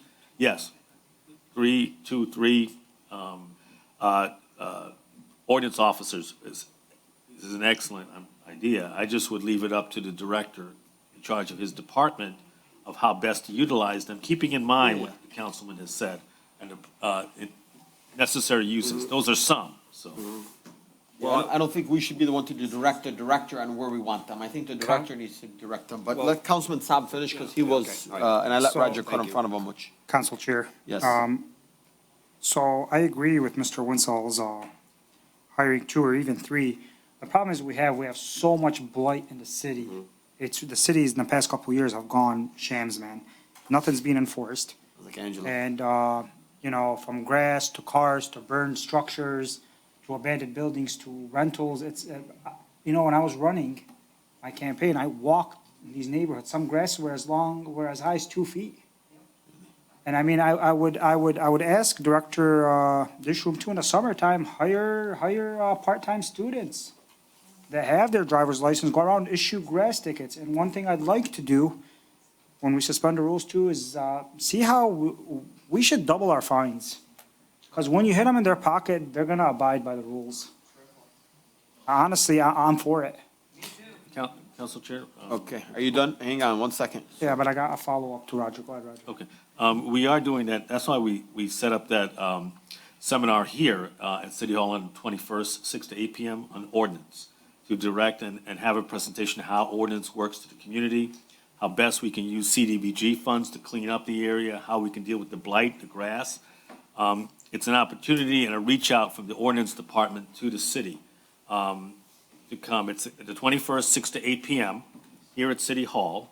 We will have it on Zoom to take care of the ADA requirements, and we'll have access to the complaints to the website where people can complain about the issues. But I think the goal is to not just have 8, 10, 15 ordinance officers, but to have the community working and citizens on each block having a resource to deal with the blight issues and utilize our resources to it. Thank So you. that's available, and the council's participating, and Mr. Hassan Jamal, as well Roger. as. Council Chair. Hang on 1 second. Roger, I'll tell you a great way to clean up blight. You ready? We're gonna start sending street sweepers out. I promise you, it's gonna work great by cleaning our streets. That's the first good step, right? Because if our streets stay looking dirty, you know, it's gonna tell the residents, city don't clean, I'm not gonna clean. One thing we have done is I've talked with Bob Conrad and Mr. Dibb. As we get our juvenile court moving in terms of the juveniles, we're going to use them with the blight campaigns, grass cutting, snow shovel to help our elderly, our handicapped residents. And that, as well as we're doing some training for them as well, as Dearborn did. But we want to utilize our young people to get out and do some resources in addition to street sweeping, like you said. Council Chair. Yep, go ahead, Councilman Saab. All respect to Corp Council, we shouldn't be cutting anybody's grass or cleaning anybody's lawn. That's the responsibility of the homeowner. And like I said, we should hire, just like Dearborn does in the summertime, they hire part-time ordinance officers to go out, ticket for grass and parking on garbage days. That's revenue into the city. Those tickets would pay for those positions themselves. Us utilizing juvenile court, that's a work program, great. They can't do that every day. That's on the weekends. They don't have school or anything, but I truly believe that our fines should be tripled. And let the courts and, you know, we gotta get the judges and enforce it. It's just ridiculous. And you know, having a meeting and study sessions, you know, spring's right around the corner, grass, weeds, is gonna bloom, nothing's being done. There's couches I draw, you know, I was just down in the south end just yesterday, couches sitting outside. I guess somebody's been evicted, all their garbage is outside, that's unacceptable. And I'm sorry, I blame this directly on the administration and on the ordinance department, because I had a lady call me a week ago, she goes up to me, I got a ticket for a rusted mailbox cover. Is that what ordinance is doing? You shouldn't have a rusted mailbox cover. Is that a violation, or there's tall grass, or a broken garage door, or abandoned vehicles in the street, or a garbage can been outside with compost for 2 months? Those are ordinances. I'm gonna hear from the clerk. Council Chair, Yes, did I do it right? yes, you did. Just a couple questions. The ordinance officers, I think all of them are union employees. So you have to take that into consideration. Does it have to go to the union? Okay, some of them, I believe there's one that's funded by Tifa. Could another one be funded by Tifa? And then there's multiple starting salaries in the city, so I don't know how that would go in. And don't forget, keep in mind that budget season's coming up. Okay? Well, you know what the problem here is, Madam Clerk? We have budgeted to give Director Jamal and his employees raises. And let me tell you what didn't happen. I know. You know what else we directed? I came to you. You know what else we directed? For our honorable Corp Council to have a paralegal, and that was funded. So it You're seems right. like sometimes we're picking and choosing what we are supporting, and it's very unfortunate. Just keep in mind the union. I understand. So aspect, really, yeah. I mean, I don't know how to approve this, council gentlemen. Maybe we can get some, From the director. maybe we can draft something by Roger. We can, I mean, is HR on here? A council chair question, if we hire them part-time, Well, then you can't keep them longer than 6 months. and There's get to let still, them go yep, and they there's still can't. stipulations in the union. Yeah, like our. They can only have some. and I then mean, the- no, the city definitely doesn't need full-time ordinance officers. Council Chair, Councilman. a couple things, Oh, the main the reason. ordinance office, or ordinance director is on. Okay, let me just, the reason I wanted to do this mainly was for rental properties, and then after speaking with the ordinance department, director and officers, you know, they do have, it would free them up immensely, and, so the rental portion is really, and the blight issue is very important too. They kind of go hand in hand. You know, bad rental properties are blight, basically. And, the fact that hiring part-time people, that'd have to be approved by the union, I think, because they'd be non-union, and they'd only be able to work a certain amount of time. And, so I think, you know, we can approve this, you know, under the conditions that we find out what the salaries are for the three positions. Well, I got a question for you. Maybe I'm just speaking food for thought. Roger, maybe we hired like a cadet reserve unit for our ordinance department, where these people were hired as reserves, ordinance officers, and their job would be specifically to drive around and issue citations, what they believe is in violation, and you can hire these positions. I can tell you, I have one in this room right now that would do it anytime she got off of work, as a reserve. And I don't know if you would have to really pay them, and then it would probably potentially eliminate maybe overtime and save, I mean, then again, the union would have to approve of that as well. I don't know, maybe they would strictly only work on the weekends. I'm just trying to think out loud, how can you allow this to happen? Council Chair. Well, one thing I would, Talking with other cities, a lot of our neighboring cities have 7-day-a-week ordinance officers. And a lot of them have Some 7, 20 8 ordinance officers. Yeah, and some of them have 24 hours a day. Because everyone here knows that 5 o'clock on Friday is free game for tearing up your cement or putting a roof on and all weekend long, because there's not gonna be anyone out looking, you know? So this could maybe possibly be a stepping stone to having a 24/7 ordinance department, you know? Well, we got Mr. Dishum who's got his hands up. Bill Dishun has his hands up. Yeah, let's, Could I add one? can I just hear from Mr. Dishum real quick, and then we'll go straight to you, Roger. Go ahead. Can you unmute Mr. Dishum? Yes, thank you, Council Chair. Can you hear me okay? Yeah, we can hear you. Thank you. Okay, thank you. This is there's a lot of great ideas going around here, but one of the main things you have to keep in mind is that we have to be cognizant of the union contract. Councilman Saab, I do, in the spring and summer, I bring in a couple of extra officers to work specifically on grass because that becomes such a hotbed topic. I sent you guys the information not too long ago about the number of tickets that we have written has gone up over the past 4 or 5 years. It's quadrupled approximately.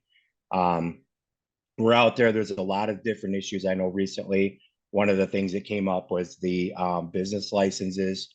That was one of the hotbed issues that was appeared to be lacking. You have to understand too, we also, I bet most of you don't know how many different chapters of the ordinance we enforce under.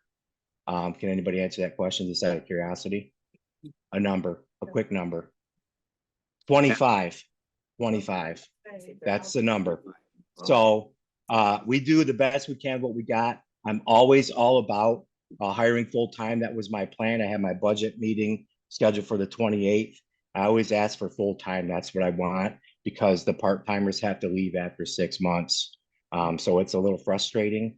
So I definitely, what's that? I said, I'm sorry you're dealing with that.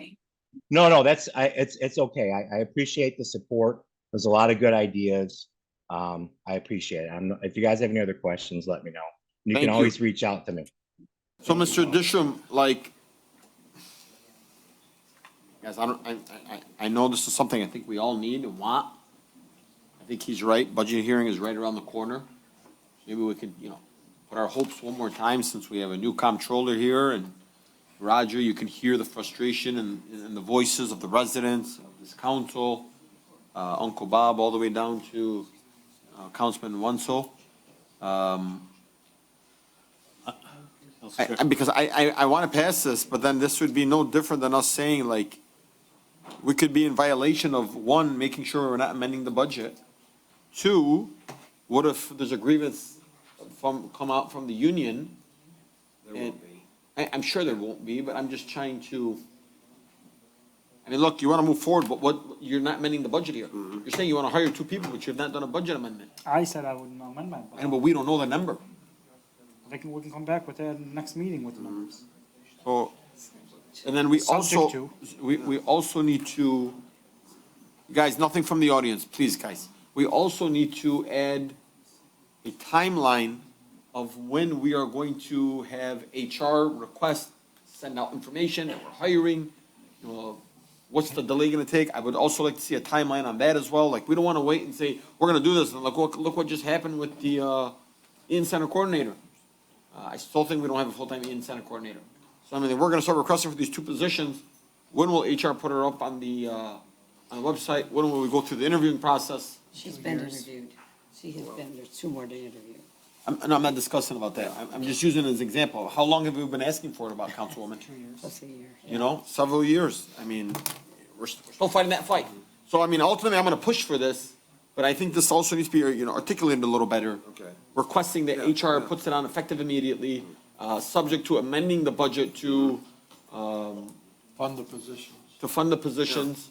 And then I think on the next council meeting, maybe the clerk can get us that information, or our comptroller can get us the information on what that's gonna cost, amend the budget, where's the money coming from, can we afford it, do we need an actuary report?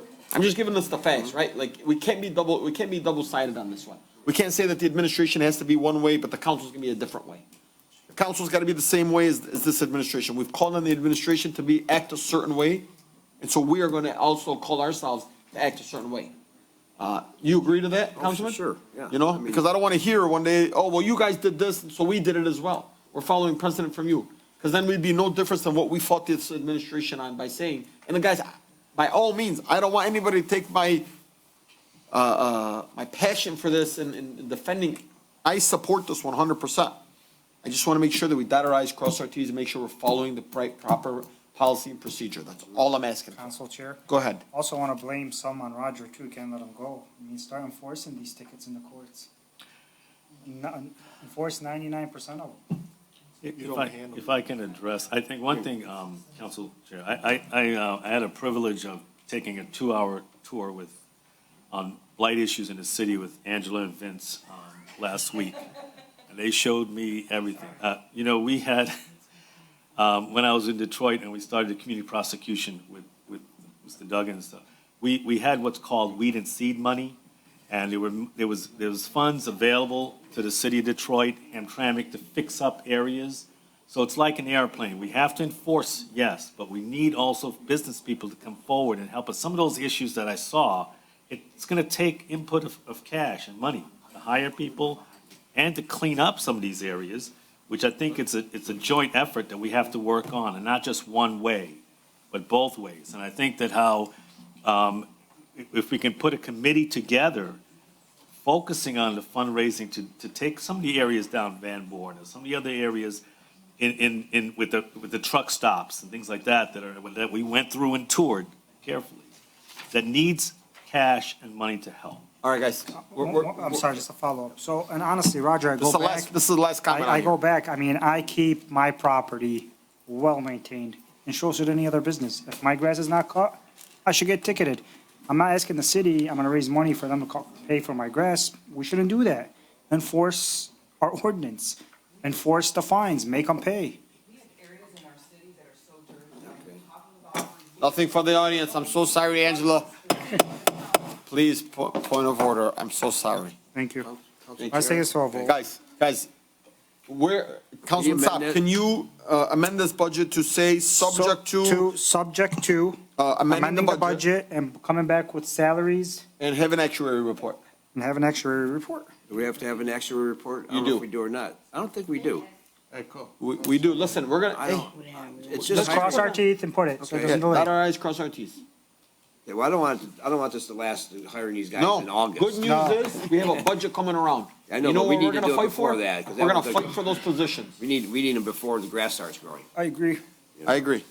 So Madam Clerk, did you get that? I know it's all over the place. You are, you all are over the place. So subject to amending the budget. Yep. Based on what, and we'll know what that number is.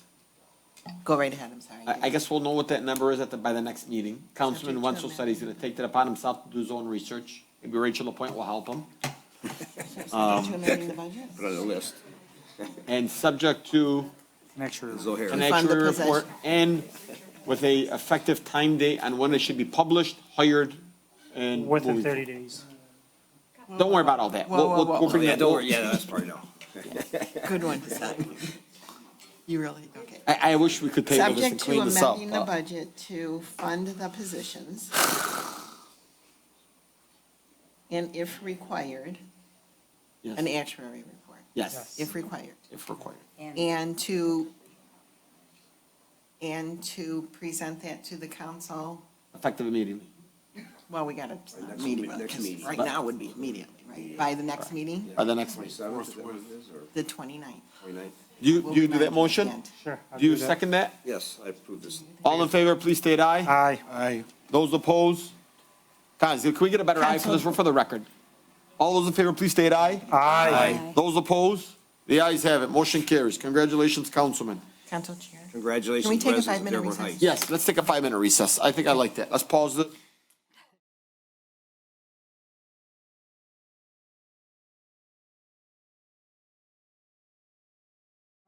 Thank you so much. 5 minutes recess is up. This is what happens when you don't have a council pro tem and you have to run to the restroom real quick, grab a cup of water. Hope the Councilman Ahmad is having fun on his vacation. Next up, we have petition from citizens, none, ordinance and resolution. We have 11A, City Engineer Dib, resolution supporting application for federal disaster declaration grant for Ecorse Creek flood mitigation. Council Chair. I'm going to go with the councilwoman here. Yes, go ahead. I'd like to make a motion that the Dearborn Heights City Council approve the resolution supporting the city's applications for federal disaster declaration grant awards to address flood mitigation efforts along the Ecorse Creek. This is part of the city's efforts to secure funding, grant funding, based on the federal disaster declaration number 4607-DR-MI, resulting from the severe storms, flooding, and tornadoes occurring between June 25th and 26th of 2021. In addition, authorize the mayor to sign the necessary applications, the city clerk to issue the necessary resolution number, and as outlined in 11A. Support. I'm going to go with Councilman Constant on this one. Motion made by Councilman Breyer, second by Councilman Constant. I think this is a great initiative, Mr. Deeb. We thank you for putting this forward. This is just a quick, basically saying that if there's anything that's happening, any disasters, we are going to see that's going to collect some funding. Thank you to anybody that took place on this. Any discussion? Let's keep it brief, guys. Hearing none. All in favor, please state aye. Aye. Those opposed? The ayes have it. Next up, 11B, City Engineer Deeb Resolution supporting application for federal disaster declaration grant for CSO project.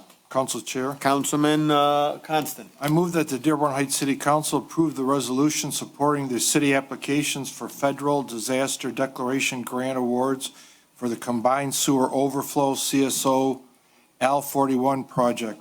This is the city's efforts to secure grant funding based on the federal disaster declaration number 4607-DR-MI, resulting from the severe storms, flooding, and tornadoes occurring between June 25th and 26th of 2021.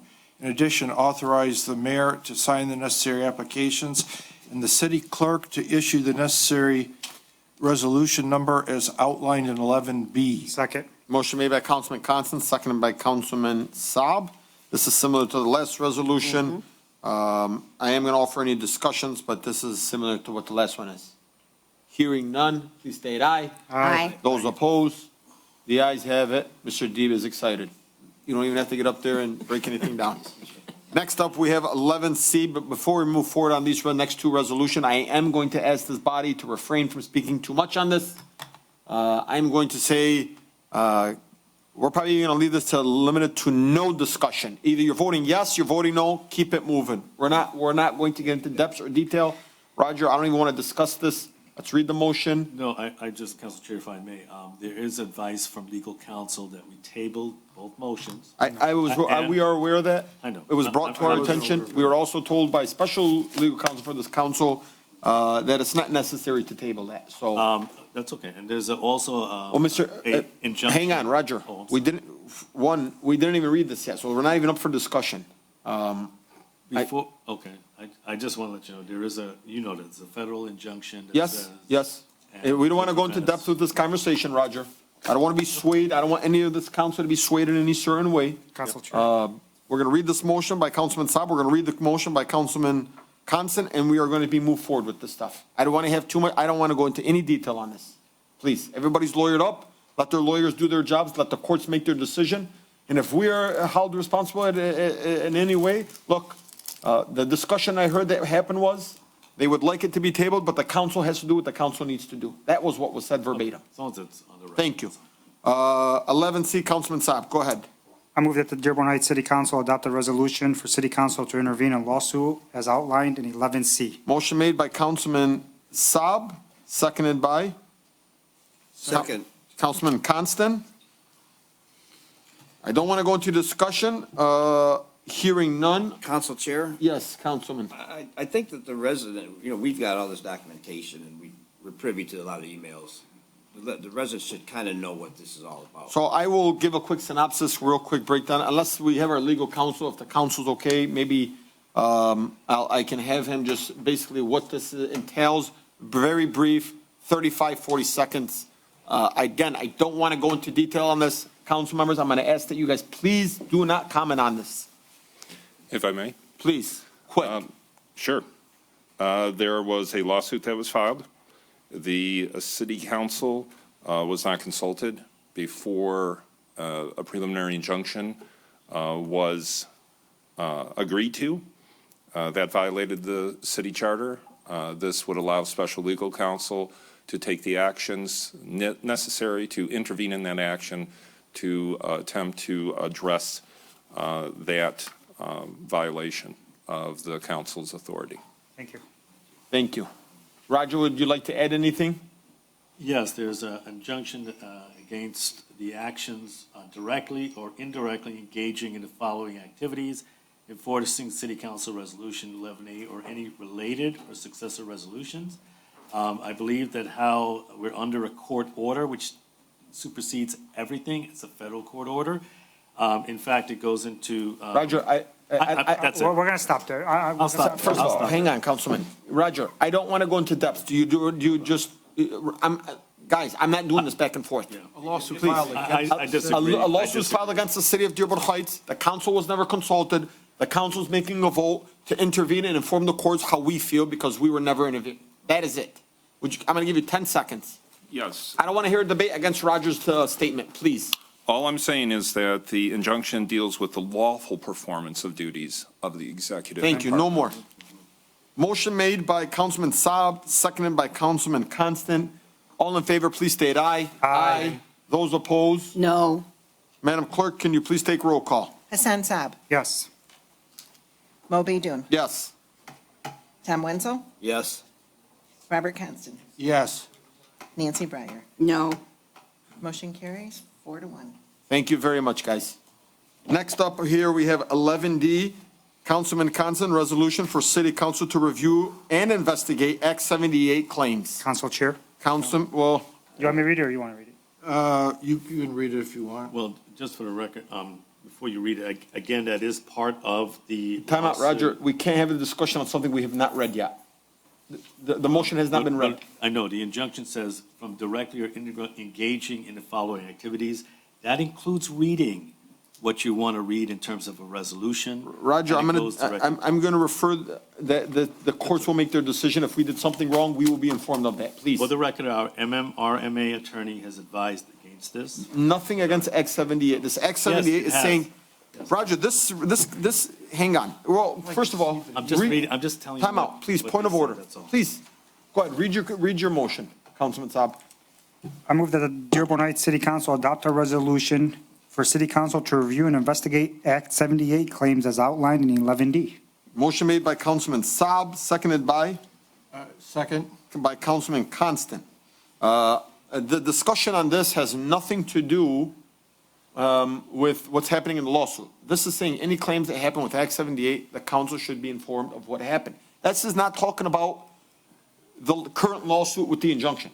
Councilman, I disagree. In fact, our MMRMA. I know you're going to disagree, Roger. I'm not going to disrespect you, sir. I'm just going to say that our lawyer looked at both these resolutions, the lawyer that represents our insurance carrier, and asked you to table both resolutions and says, yes, Act 78 directly relates to the lawsuit and will come up. And there will be an investigation by separate attorneys other than what you're proposing to do here by council members who are not attorneys. Thank you. Thank you. I'm going to give you 20 seconds. We're going to keep this brief, and we're going to go take it to a vote.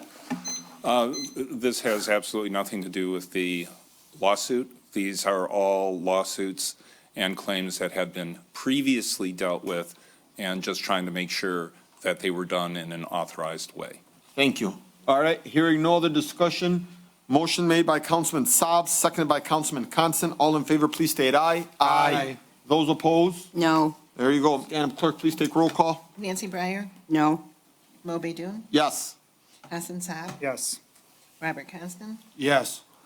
And Tom Wenzel. Yes. Motion carries. Thank you, Madam Clerk. Next up on the agenda, we have new business license renewal for karate, or I don't know if I'm saying that right, but Courts, I'm sorry, collision. Cordy's Collision. Cordy's Collision. Council Chair. Go ahead. Councilman Saab. I move that the Dearborn Heights City Council approve the business license renewal for Cordy's Collision at 27100 Van Born as outlined in 13A. Support. Seconded by Councilman Constant. Any discussion? Council Chair. Councilman Wenzel. The Cordy family, Matt Cordy, the owner, with his wife Lisa Cordy, formerly Lisa Nader, lifelong Dearborn Heights residents, fantastic business they have there on Dearborn Road, very active in sponsoring anything you ask them to sponsor. Great people. It's an honor to grant their license renewal. Awesome. I can't wait to go meet them. Maybe you can introduce me to them. Sure, for sure. All right, hearing all the discussion, all in favor, please state aye. Aye. Those opposed? The ayes have it. Next up is members of the public. We are going to start off with council members. I'm going to ask that we keep it brief. Anything that we just voted on, the last two, I ask that no council members discuss, talk, and refrain from bringing any of that up. But since I'm talking, I will start off real quick. February is Black History Month, so I want us all to remember those in our community and to remember the strides that our African Americans and our blacks in our community have made in this community and in this country. Secondly, it's Valentine's Day tomorrow. Happy Valentine's Day to my wife, to all the beautiful women, our councilwoman Breyer, our treasurer Lisa Hicks Clayton, our very own Madam Clerk, and our very own council secretary George, who does a phenomenal job, and to all the women and mothers in the city of Dearborn Heights, especially my wife, my daughter. Happy Valentine's Day to them.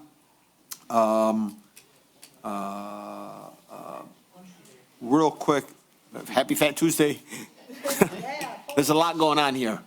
So exciting times, great time to be alive. I want to tell Roger, just give you the direction, please, I beg you. This is a beg, all right? Because I feel like this council has asked for this just as much as we've asked for our Eaton Center coordinator. We are also asking that you are paying our CDBG employees and give them the retro pay that we promised them. Because during the budget of April of last year, we promised them that they would be getting paid X amount of dollars. And I ran in at Target to one of the employees and I said, hey, did you end up getting your raise? They said, no, it's not coming out of our budget. This is not coming out of our budget, Roger. Why are we stopping our employees? Why are we doing this? I don't want to know the reason why, but I know you're a man that fixes things. And so I'm asking you to please just fix it. Take on this role tomorrow morning. Let's get these people the retro pay. Let's give them back their money. Let's give them what we promised and what we all unanimously voted on. Because I'll tell you right now, Councilman Muscat, Councilman Abdul Haq, and I don't know if he was on there at the time, and Councilman Abdullah, they voted on that. You know, let's at least, if you don't want to honor our employees, let's honor our former council members. Because that was their vote, that was their word, that was their say. So please, let's go ahead and just fix that one last time. Madam Clerk, being the council chair now, I see the work that you and George do, and you guys are not recognized enough. You guys do phenomenal. Like, really, when I said you guys were the greatest, I was just being nice. But now to see the work that you guys do, you guys are amazing. Councilman Dave Abdullah, former council chair, so being the council chair is actually very, very difficult. It's a lot of work. It's actually, you know, I'm very appreciative of taking on this role, but my phone just does not. My wife's like, are you getting paid for this? And I said, yes, I'm getting rewarded by God for doing this great work. One last statement. I have a good friend, Michael Owens, who is actually in the hospital. I spoke to him a couple of days ago. I'm asking just for prayers. Hopefully he's going to be okay, and hopefully he goes home. He watches our council meetings regularly, and Michael Owens called me, and he asked if I would just swing by his home and just make sure everything was okay, and gladly everything was. And so really, I'm praying that he makes it home safe, he's okay. This man has not missed the city council meeting since 1995 on Zoom or in person. His mother used to watch the council meetings. And so whenever I go by his home, him and I have these conversations, and I am just praying that it makes it home safe. Thank you. Is he a South Ender? He is, he's a South Ender. Yeah. Yep. Any other council members? Council Chair. Go ahead. No, you go ahead. No, go ahead. It's fine. Let's keep missing. Councilman, we're going to go with Councilman Wenzel since. Okay. Yep.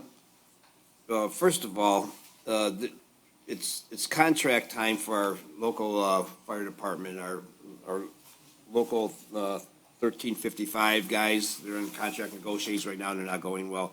In the past, we've had closed sessions, city council and administration, and I'm recommending that we have a closed session with the administration for a 45-minute session, and directly after them, the next 45, have the union side of the story, because our fire department, our firefighters risk their lives all the time. They're there for us. They're a pillar in our community.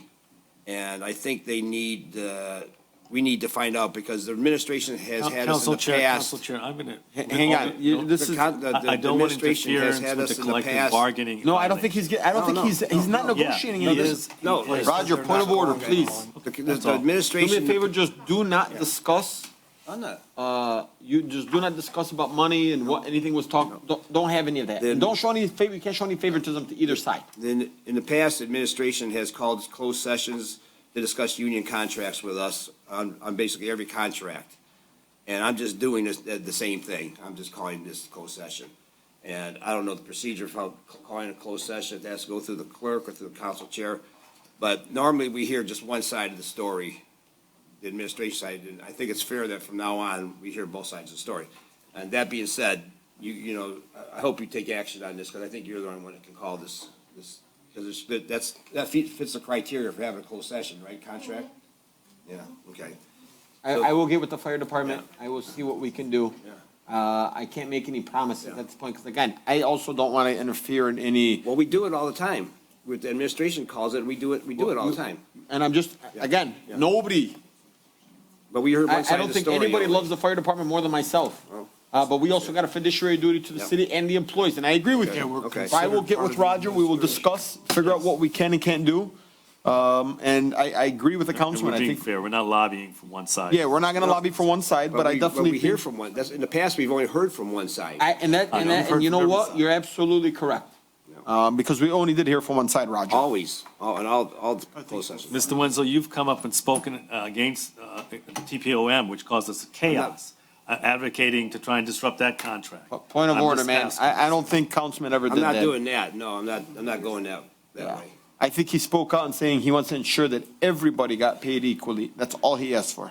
Fair is fair, be fair, you know, I preached that from the beginning.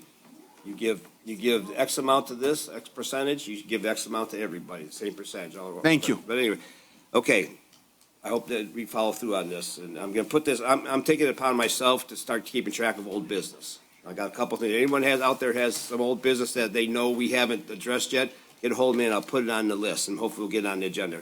Okay, number two, Councilman Baydun reference to CDBG raises. We gotta figure out if they should get it retroactive. They Or should. when it I was requested that as approved, well. yeah. I told So- Roger that. Yeah, so that's what we should look into that. And you mentioned Black History Month. There's several things that the African-American residents of the United States and throughout the world have done very famous things, and some of them have done things that no one even knows that they've done. You know, I mentioned before, an African-American invented the traffic signal. And there's an African-American girl in our community that has made history. I was gonna bring this up at the next meeting, but, you know, LaTanya Gator, she's made history. We have a history-making African-American in our city right now. So, I mean, I'll bring it up at the next meeting. I didn't plan on talking about it, but Moby Doo did. And last, I always talk about family, and the last couple of weeks I've contacted our three major high schools, Robichaud, Crestwood, and Annapolis. And we have two nailed down dates for Crestwood, one for Crestwood, one for Annapolis, and working on Robichaud. They have a family fun night at each one of these high schools with open gym, open swimming where it's available. Home Depot's coming in. They're gonna set up their Home Depot kid workshop with their employees, all their crafts, their paint. We have yoga instructors gonna do an introductory course in yoga, arts and crafts. We have the military we have all kinds of people coming in. If anyone has any ideas for a family-based activity to have at our events, you know, get a hold of me, let me know. The Crestwood date, it's almost nailed down, is April 20th, and the Annapolis date is March 16th. And we're working on the Robichaud date right now. April 20th, March 16th. And we are taking, we're taking sponsorships. It's a completely non-political event, but we are taking sponsorships. You get it, we're coming up, it's in the beginning stages, but I thought I'd better mention it tonight. We've talked to all the presidents of all the PTAs, PTOs, and parent guilds in all the schools, and they're all really excited. They're working hard on it. We're coming up with a flyer. We'll be posting it on Facebook in the next few days, hopefully. Thank you. Thank you. Next, any other council members? Council Chair, Councilman Saab. I asked to suspend the rules. I want to bring the special land use from planning commission back to us, and I'd like to do it in this meeting, please. Can we do it at the next No. one? No. I'd like to suspend the rules.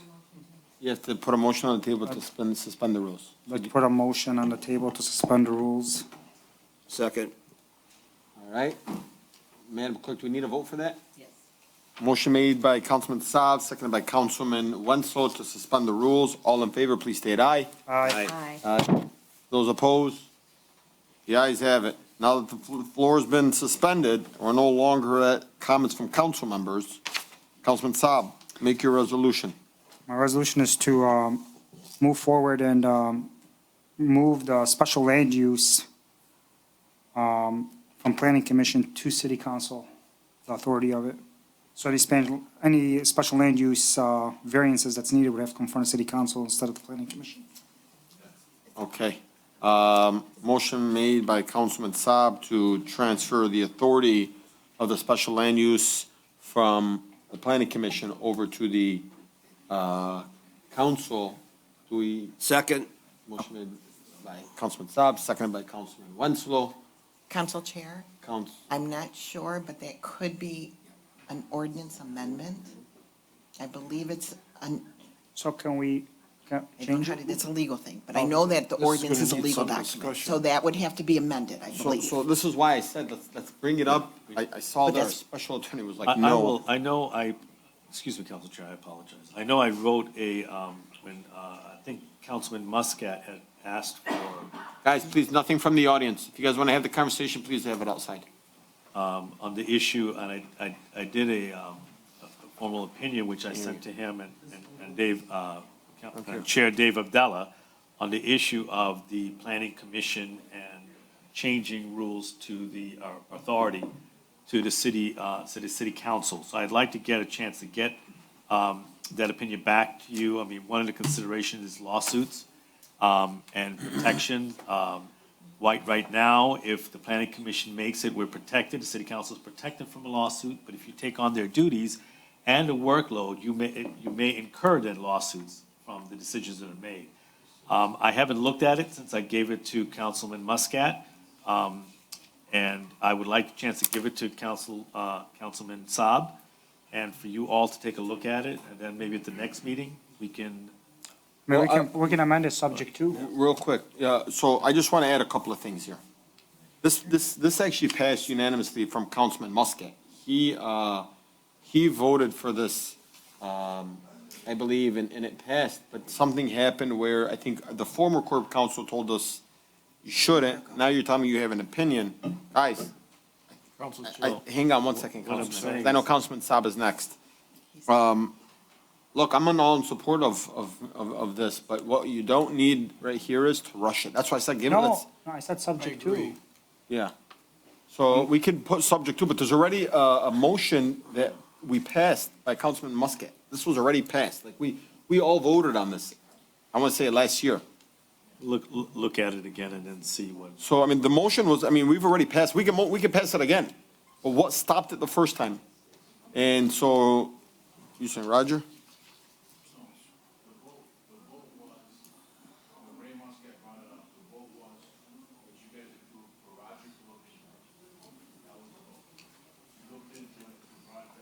I mean, I never got nothing back. Maybe Councilman Muscat did. I didn't receive anything.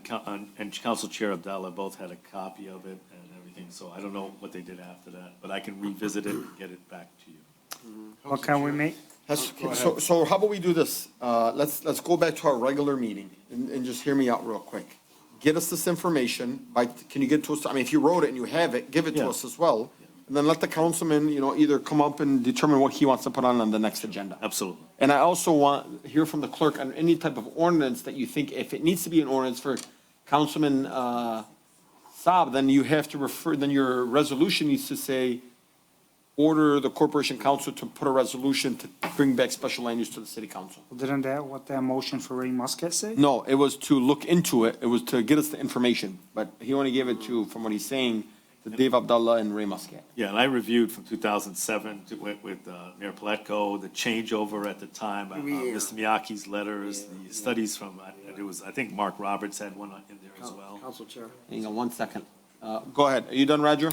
Councilman? Yes, I will get it to you. The way this all started is, I brought up that I was on planning commission for 15 years, and every time, and I was on it in 2007. And every time something became before the planning commission, an applicant came in, the planning commission did all the investigative work on it, and their final saying was either vote a motion to approve, to send this to city council for approval, or deny sending it to city council for approval. All motions were approved by city council. No motions were ever approved by the planning commission. And for some reason, it changed, and Roger said that he found this thing, and we never got it. We never got a copy. We never got this motion where it was changed from the planning commission making recommendations to city council. It was a motion by planning commission to recommend to city council approval or denial of a certain issue. I believe there was a vote. Well, I've never seen anything. I know. You said you found it, and I was on the planning commission in 2007, and we never did that. We never approved anything. It was always recommend to city council for approval. So here, if No- I no if I may, disrespect, real Council quick, Chair. hang on one second, Roger, please. So, listen, guys, I know we're all kind of like, let's get things done, let's get things done. Roger, I'm gonna ask you, but by the next council meeting. Yes. We're getting to an end here. I wish this meeting could have ended 20 minutes ago. But this is what I think needs to happen. The councilman has requested that we have this committee about the charter revision by the next meeting, and then just give us the details so that Councilman Saab or Councilman Wenzel can put forward some type of either structure or resolution, or ask for you or your guidance to write something up. I don't think it's the end of the world if the council makes the decision on any type of special land use. How many special different land uses are we bringing in front of us? The car wash would have been one. The thing on Inkster would have been another. I mean, here's two issues that should have came before council.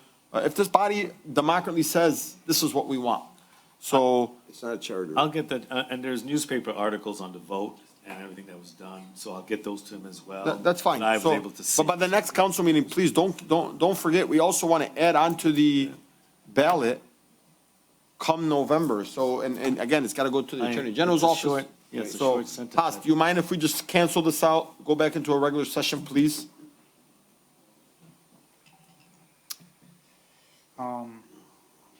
But I want it at the next meeting. Yeah, you're gonna do Okay. that. You're gonna do All that. right. Okay. Roger, would I Thank you. have it by next meeting? Okay, I'll go ahead and cancel, go back to our regular meeting.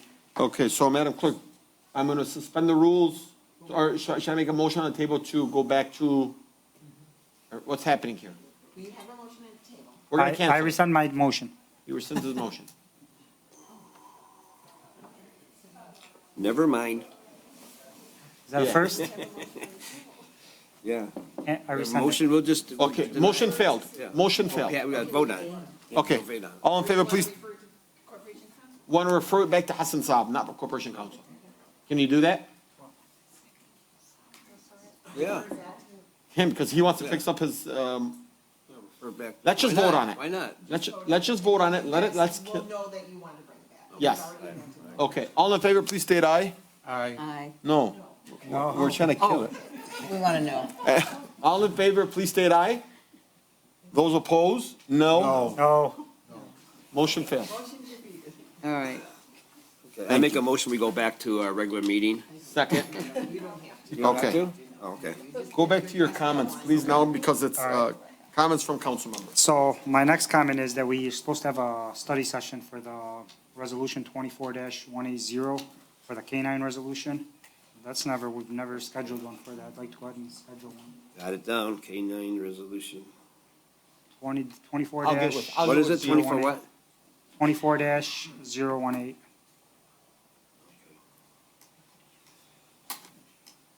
Council Chair?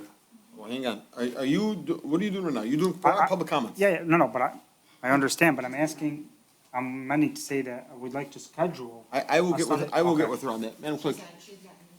Okay. Okay. Just keep in mind, I'm not gonna be here on Tuesday of next week. I'm out of town. On, what is that, the 20th? Yeah, Yes, I'll be absent, so we can't schedule anything there. I'll be back, well, you could do Thursday. We'll talk. My last comment's like happy Black History Month to everybody. City's full of history. Hope everybody has a good month, and then happy Valentine's Day to everybody. And that's it. Thank you. Thank you. I know I already spoke and I said some things. Uniquely, my sister's name is Valentine. Her birthday is tomorrow.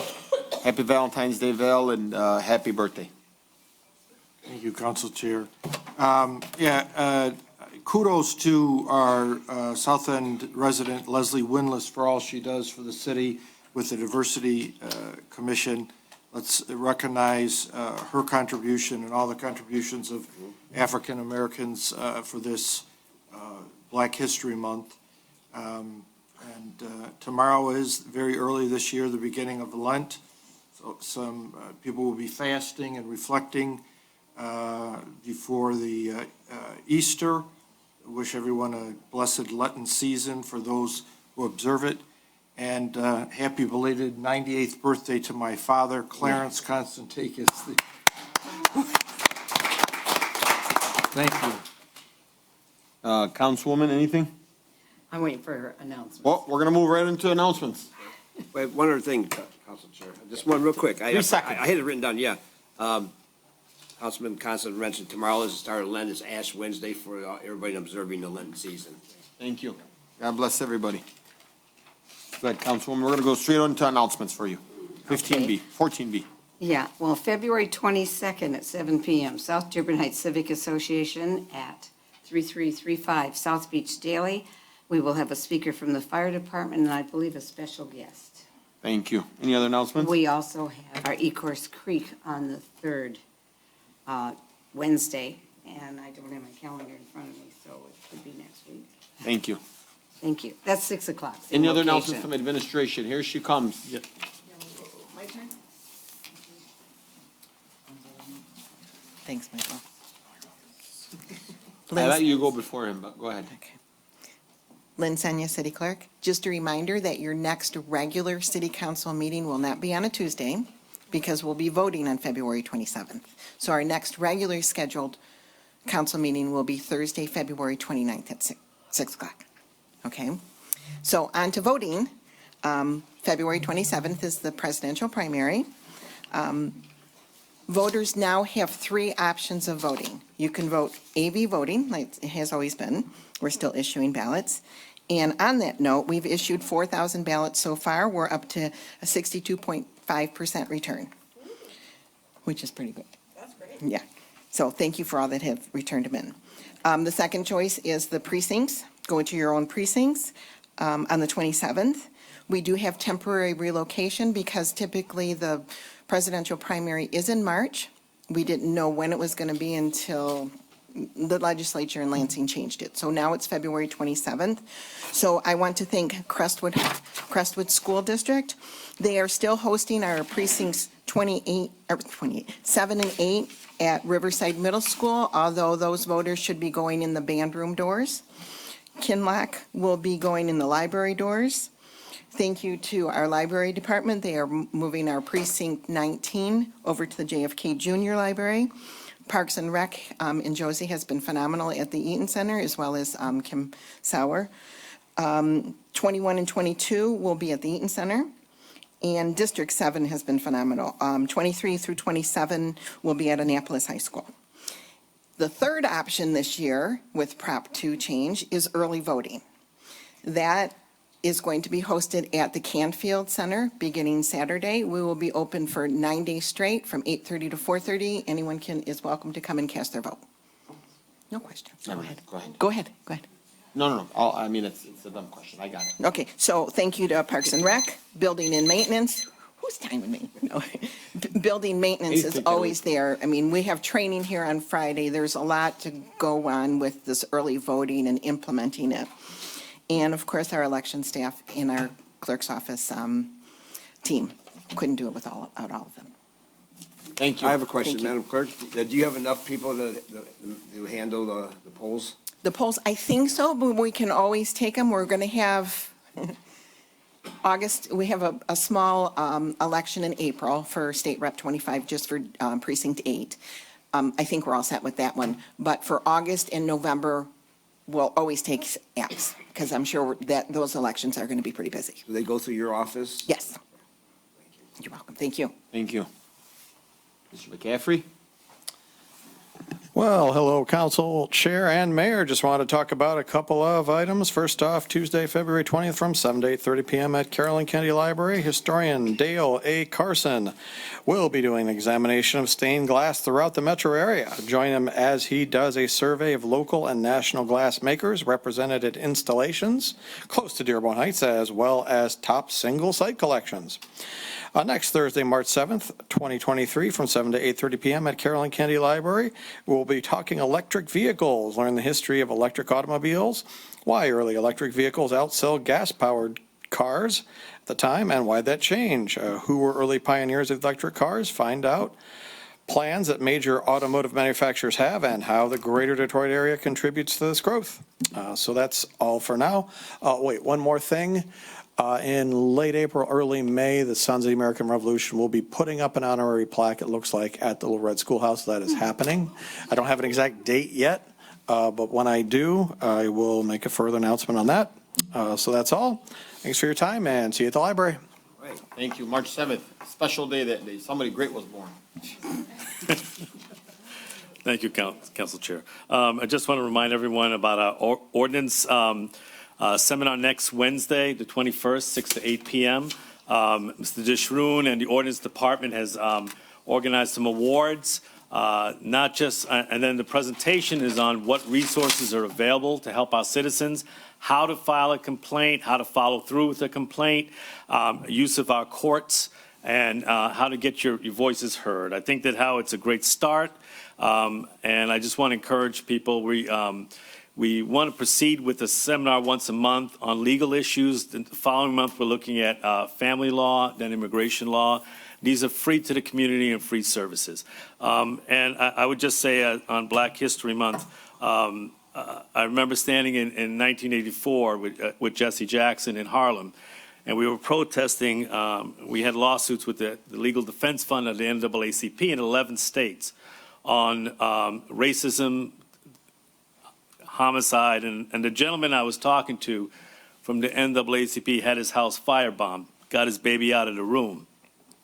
Don't turn your backs. Black History Month is about all of us. It's a struggle against racism, hatred, prejudice. If you look over in Gaza, you look at what's going on in the world. It's about standing strong and standing up. And yes, we're grateful for contributions of our African-American brothers and sisters, but it's a unity.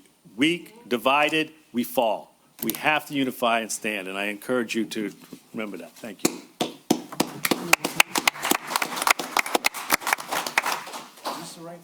We're going to move over to, if we're hearing none from the administration, yes, we would be going to public comment, sir. You're going to have 3 minutes. You're going to state your name, the city you reside in, and the street you live on. I don't want the numbers of the street you live on, okay? Thank you, yes. So your time will start as soon as you give those information. My name is Richard Buttigieg. I live on Warrington Street in Dearborn Heights, Michigan. I thank the council for hearing me out, and I appreciate and I have gratitude for hearing me out. I've been dealing with this issue for about 4 months. Water bills are essential to be accurate and for not only the public, but for the city. We pay our water bills here. Recently, my water bills have been $70, $80, $90 a month. And back in November, I got a bill for $800. I live in a small residential home, and there's no way that my bill can go up for that amount of money. I was in the hospital during the time period that the water bills were in effect. The house was vacant for 2 months. I wrote 3 emails to the water department with no response. I came down here for 2 times, and they basically said, well, do a water test. So I went and I did the water test like they told me to, and I found no leaks. they sent a water person, I guess they sent a technician there to read the water meter inside my house. He found no leaks, and I've got all the documentation here to back my claim up. So I have nowhere else to go. I've been, it just killed me. Now the house is sold. It's going to be closing a week from Thursday. As you know, utilities must be up to date when you close on a home.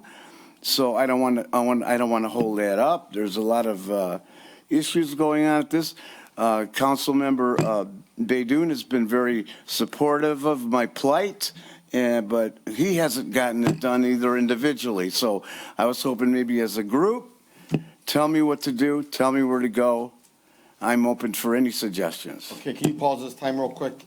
So I just wanted you to know the gentleman reached out to me a couple of times. I have reached out to our former comptroller on this situation. She said that they were gonna, and I hear he tells me that she did deliver on making sure that somebody went out to his home.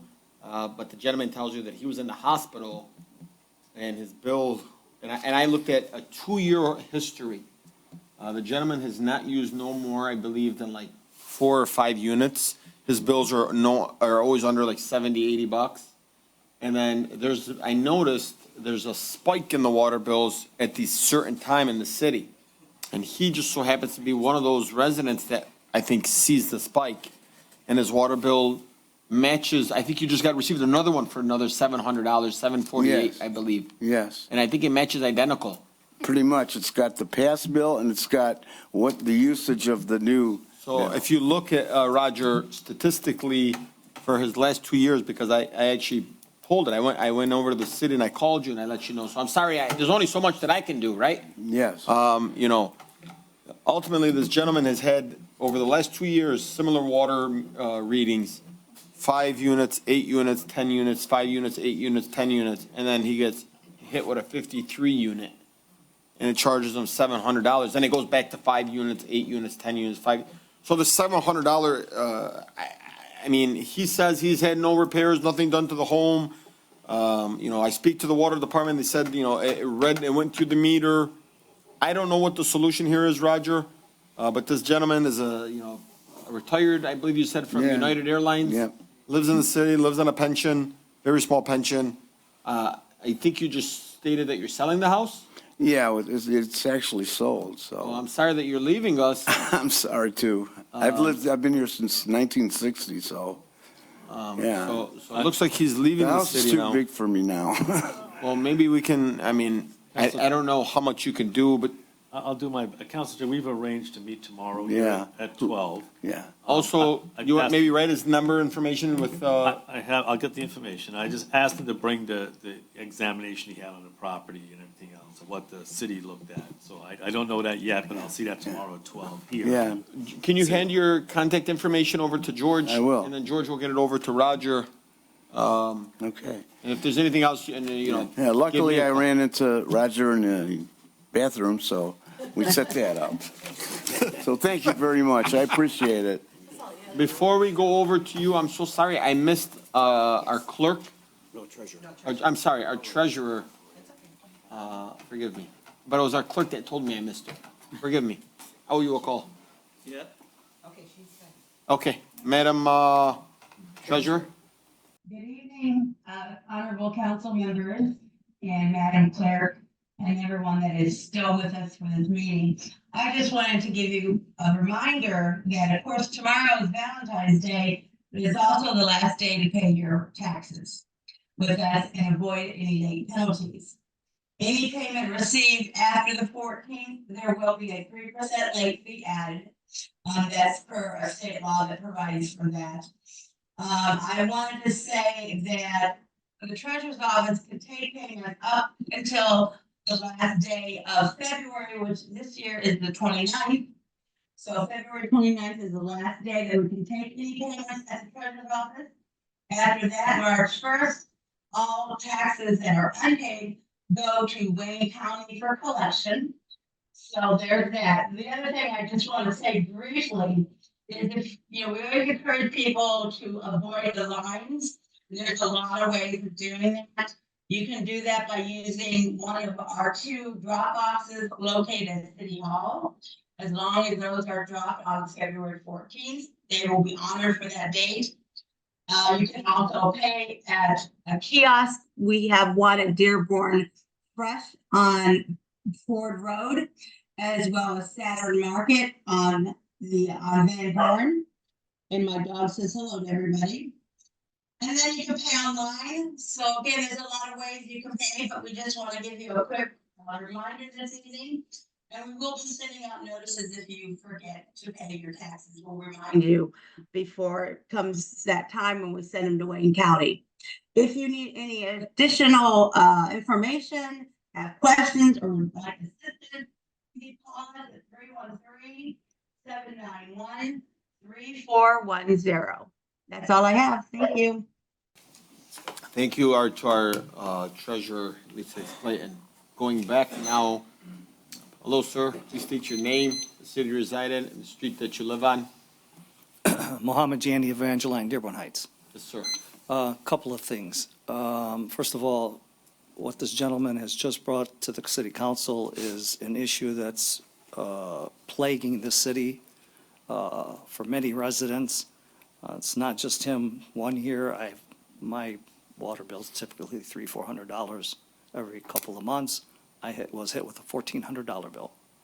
That's happened to me twice, and seems to be just around the summertime, and don't know why. No one's ever investigated or told the citizens why this is happening. We get conflicting reports. When Ray Muscat was on the city council, he tried to address it to the best of his ability, but it's never been resolved, so I don't know why it keep happening. Maybe this council can dig deeper into it. Hopefully they can on behalf of the residents. That would be awesome. Pause this time real quick, please. I want you to know that I've actually been losing my mind at the water department. I've asked, and it seems like there's a window out of nowhere. I've asked many times. Is it in the summertime? But it's not even, it's like April, and everything is, they have a water leak. And and I brought 10 different bills, 10 different addresses. And I said, all 10 fixed their water right at the same time. I don't know. You're right. It's pretty bizarre. I don't know where the steps are. I brought it to the administration. I brought it up to the building department. I think I even brought it up to the clerk. Many of my friends, I don't know where to go with the information. Everybody's getting rocked. I just don't understand. How could there not be answers? I don't think, I think in my heart that it was an honest mistake. Something happened where we may have double billed. I don't know. It's been 2 years since I've gotten an exorbitant bill. I'm waiting for the next exorbitant bill to happen. We just don't know when it's going to happen. It's just crazy. Start this time, please. Sorry. It's okay. The other thing, thank you for nominating me to be on this safety board. Appreciate that. The other reason why I'm up here is I'm still not clear in regards to this stoplight that they're putting up. Is this the solution that I've been fighting for years regarding is that the final crosswalk that's going to be implemented? Yeah. So that's it. So the $10 million that's still available to tear down the fire station. No, that's to build the fire station. Oh, that's to build. Well, is that including tearing down the present one? No. So is the city going to have to pay for the demolition of the Well, fire? I believe it's gonna cover, I think they're still waiting on getting a few more things, but it's to build a new one. There's supposed to be some extra, a little bit of money to kind of just flatline and clean up, right there. Because I'm still a big advocate for using, there's that light there, and I know it's like stuck in my head. It just. Well, so I want you to keep in mind, what probably will happen was that same light will be transferred over to the new fire station. And you gotta remember something, the cities, or the state, MDOT is moving away from lights hanging on wire. So this is gonna be one of those large fixtures that you see on Middle Belt and Ford Road. Okay. It's gonna be a long structural one that you see on campuses. It's not gonna be hanging off wires anymore. So ultimately, those lights might be removed and moved Transferred over over to the new wherever the place. next location, if we stay zero, if it moves over. So just keep that in mind. Okay, and we're still shooting before next September, school starting, that this is going to be According accomplished? to- Yeah. Is that the goal? Yeah. Okay, that's what I need. Thank you. Thank you, sir. I owe you a call. I did not forget, I promise you. You keep saying you didn't forget, but you still haven't called. And because I did forget. Thank you. Wow. After I'm gonna several speak meetings. Robert Selesky, Ann Arbor Trail, Dearborn Heights, Michigan. I wanted to address the freeway that is on Ann Arbor Trail at River Oaks Elementary School. This morning, backing out of my driveway, car flying down the street, blew the red light. I'm 6 houses off the corner. This car, full speed right through the light. Luckily, it was at 7 o'clock in the morning. No kids are there. I got a camera of an accident, 7 o'clock in the morning again, car flying up towards Telegraph, flying past 2 cars. It's 25 from Hayden to Outer Drive, 25 miles an hour. They got the speed limit thing up there at Parkland Park. Nobody follows it. Whenever I first moved in there, Officer Bob was on patrol there. Nobody sped there. If you crossed at in the middle of the street, he was blowing his whistle. On that same stretch in front of the school, they now allow in the no parking zone parents to pick up their children on both sides of the street. Buses can't get down. I come home one day, I can't get in my driveway because there's somebody in my driveway. I'm told to call the police, we'll send a car. Everybody knows that whenever the car comes, I know you guys are busy. I know it takes time. By the time the police show up, what's the matter? They're gone. It's a little frustrating. It always happens, rainy days, snowy days. I get it. These kids need to be picked up. They also need to be safe, like you said. If there's all these cars on the side of the road, people are darting out across the street, we're going to have another Joey. And then it's going to be a problem. Trying to prevent this. Thank you. Before you step away, pause this time. Can you hand over your contact information to George? George, I think police can come sit in my driveway too. I think if you guys know anything about this gentleman has been attending our council meetings for the last, 4 or 5 months, sitting back, observing. I actually try not to give my contact because he's always like giggling. So I'm always the one that was cutting the grass up there at the golf course. Yep. So share your contact information. We'll get it over to the police department. I know that the police department, when we ask them to look into something, they usually do. That's it. You got anything else? I'm good. I'm gonna clear your time. Go ahead, clear his time, Tom. Thank you. Please state your name, the city you reside in, the street you live on. I can't look at you with a straight face. That's what he does to me. I'm sorry, I got Hassan looking at you. Margaret King, Mayfair Street, Dearborn Heights, Wayne County. I just want to thank you, Tom, and thank you, Mo, and thank you, the council, for making me the chairperson of this public safety meeting. Yes. With that being said, at a Thursday ago, or I don't know when it was, but I did pass out the public, the Safe Route to School program grant, because the mayor was talking about wanting another grant, if I heard him correctly. So I've been mentioning this. This is the information packet that was dropped into your guys' mailbox. Also, too, here is another grant, a $10 million grant, but this has to be applied to by the March for public safety and school zone safety. I know you are gone next week, Mo, but do we have a date set for a study session for this grant that we got that was approved back in December? The Safe Street. I thought we just approved the. We did, but I thought there was going to be a study session. Was I wrong? No, I think we asked them to move effective immediately by no later than the fall of this year. Do we have any updates of when the boots are going to be on the ground to get this in position? Well, I think they can't start until maybe springtime, like April. I'm on it, trust me, it's my resolution, if we're talking about the Joey Smith resolution, or the Joey Smith initiative, I promise you I'm gonna be on that one. You know I'm going to be on you too. Hey, well, you're on the committee, so. I'm not going to give up. Okay. Yeah. Okay. And it's on the list. I had reached out to the lady regarding the Beach Daily because I was excited to hear that. And I reached out with my concerns to her, and I have spoken with her. It does worry me. I do have a high school student. I do work in a high school. We all know that high school students, are they going to listen to that crosswalk? Are they going to cross at that crosswalk? I mean, they all stop at Ford Road and Beach Daily when it's red. If it's red, you gotta stop. I mean, that's just basic fundamentals of. I'm talking about the students, because there's a one that is at U of M Dearborn. I know a girl that goes there, and it can be chaos. So my only heart is in my heart, and I would hope that all of us agree to it. Could we educate these kids on how to get there and how to do that and how to cross it?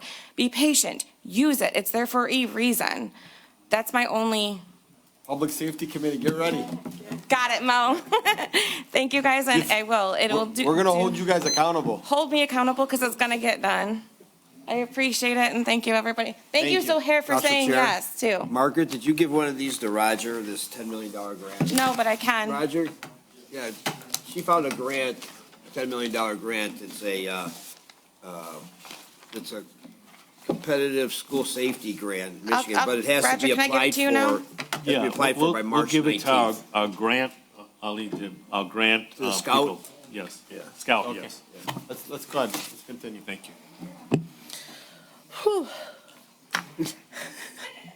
Rachel LaPointe, Merrick Street, Dearborn Heights.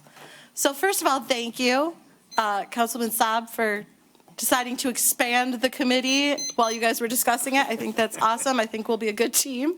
I'll be talking to you guys, I'm sure, tomorrow about various things. I'll send you an email. So a few random comments regarding the lawyer, the contract with Ogletree was approved June 22nd, 2021, motion 21-291. Pulled that up real quick. I actually pulled up the video and watched it with closed captions on. Part of the reason why you guys approved it at the higher rate, because it was like the 275 rate, and that was a big part of the discussion. The then HR director was basically telling you guys that it was only supposed to be for like the 4 union contracts that were up to be negotiated right then, and that they'd probably be done in a few months. So because it was supposed to be such a limited engagement, council felt that it was worth paying a little bit more hourly to get a better lawyer and a better team kind of in place because it was so limited. So I think that it wasn't anticipated that they would be retained for so long and for so many things outside the scope of labor negotiations. You guys also approved last year in January, and it was due Valentine's Day of last year, a special land use ordinance draft. With the planning commission stuff, I believe that was Councilman Muscat's item. The audit has not been presented to council yet. Has that been scheduled? Can you pause that for a second? It's been added to the agenda twice. I've asked for it to be removed twice because before it's been presented to council, you gotta go to a study session. We have not found, I mean, really, nobody's reached out to us from anybody. We've asked for a study session. I believe Georgia has too. Yeah. Okay, so it's just scheduling conflicts. Okay, got it. Thank you. Kind of piggybacking off of what Margaret said, I kind of feel like, have you guys met teenagers? I'm concerned, like the resident who lives where this is being proposed and worked on already, that because it's closer to the Canfield Center instead of more directly in front of the school, kids are just gonna ignore it. And it seems like a weird direction to be going north towards the Canfield Center so much when more of the neighborhoods and stuff seem to be and that thing. But pause your time real quick. Leaving Crestwood, there's no left turn. You can only turn right. well, not necessarily about the vehicles. I'm talking about the kids that are going to cross the street and where their homes are. It just seems like a very weird location. And considering that she's a mom that sits there and works from home and like watches the kids, and that there's very, very few, like her kid's the only one that is coming up that far towards Ford Road that walks. It doesn't seem like it's gonna get utilized the way that it should, just because kids are gonna go down to the crosswalk that already exists anyway. So we're doing work that's not gonna be possibly utilized. I don't know if we talk to the kids. High schoolers, I mean, I'm sure there's kids there that would talk to you about it. I don't know. Maybe this will be the first thing the committee does, is we'll go sit out there and talk to the kids and say, hey guys, you got any thoughts about this? Because I do that with the elementary school kids. They want a skate park in the south end, just so you guys know. And then regarding parks, I feel like perhaps our parks director has not met autistic children, because the considerations for a playground would be things like fencing, using smooth surfacing, not wood chips or gravel. That's what autistic kids need. Balance elements, not musical elements. So the fact that the answer when you asked about items for our disabled kids, not even getting into physical disabilities, and the clear lack of consideration for any kids with physical disabilities, which I'm going to get real heated about, we're not actually considering the needs of these kids. Bathroom access. A disabled kid, that parent might need a bathroom. They might not be able to get home in time, but that kid still deserves to go to the park. So I am just hopeful that maybe this can be a push, hearing it again from the public, hearing it again from you, to really consider what the actual needs are and to actually talk to families with disabled kids and see what the mom says. Oh my gosh, I wish I had a park that had this. Because they'll be able to tell you. Thank you. Thank you. Thank you, Rachel. State your name, the city you reside in, and the street that you live on. Council Chair, Hang on one just real quick, I think we should be careful how we use the term. There were some terms used earlier about handicapped people, and that's not the right, it's disabled, is the proper way to say that, yeah. The term can be insensitive to certain, I agree. Good evening again, Zuhair Abdelhaq, Dearborn Heights. First, I just wish that our mayor stays for the rest of the meeting. And I personally ask him politely to really face his resident, face his issues, and don't leave, because the only way he's going to understand and resolve issues if he has communication. If we do not communicate with the people, then there will be lots of misunderstanding and lots of things behind closed doors. So I really encourage him to stay and not to leave, because that's the right thing to do. It's a Black History Month. I did go through a video, on one of the Arabic channels about American history, Black history. It was amazing how much history there is, how many 400 more, maybe more than 400 years of abuse to the African Americans in this country. And I want to encourage our library in our city to really put as much books as they can in our schools and to teach the kids how we came to this freedom which we are enjoying today. Because there are people who paid their lives and they paid blood for it. It didn't come free. So I would encourage the city to put money to buy more books, more videos, to teach our kids about all those years which the African Americans, Black Americans went through. Because if we don't understand what happened in the past, we will not really enjoy what we have today. Thank you, and thank you for the appointment, whatever it is. Yes. I want us to keep in mind just a few things. I was taught this, I think in like the 7th or 8th grade, and I used to make the mistake often where I would say, African Americans for Black History Month. The Black community is outside of Africa as well, guys. And I know, and I'm just, it's a reminder that, you can have Black people outside of Africa.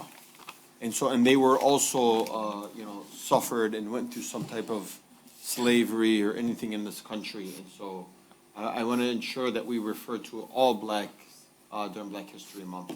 And a majority of I think it was like 90% of the chunk came from Africa. But the black community is outside, there's still a percentage of community, and sometimes they feel and I think I was questioned one time at the gym, and he said, yo, like, I'm black, I'm not from Africa, and my family suffered.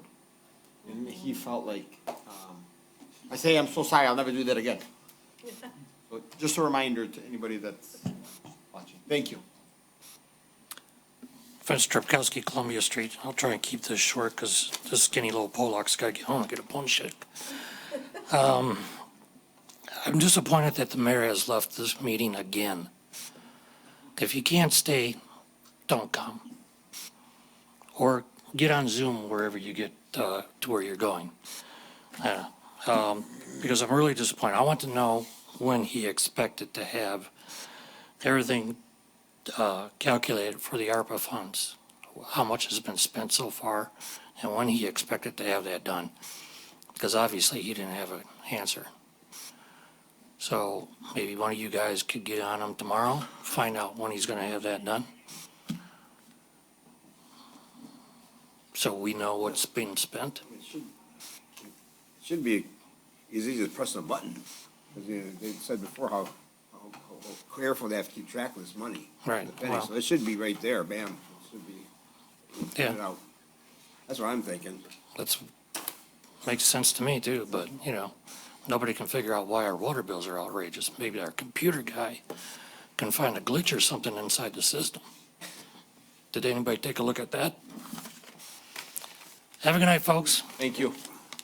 We have anyone else in the audience? Yes. Please step up. Have some handouts.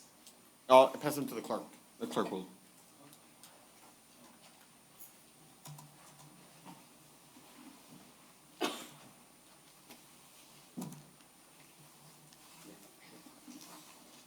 Thank you. Please state your name, the city you reside in, the street you live on. It's Ron Frenzy, live on Fairwood in Dearborn Heights. There should be 5 packs. Yep, we give them to the clerk. Okay, no big deal.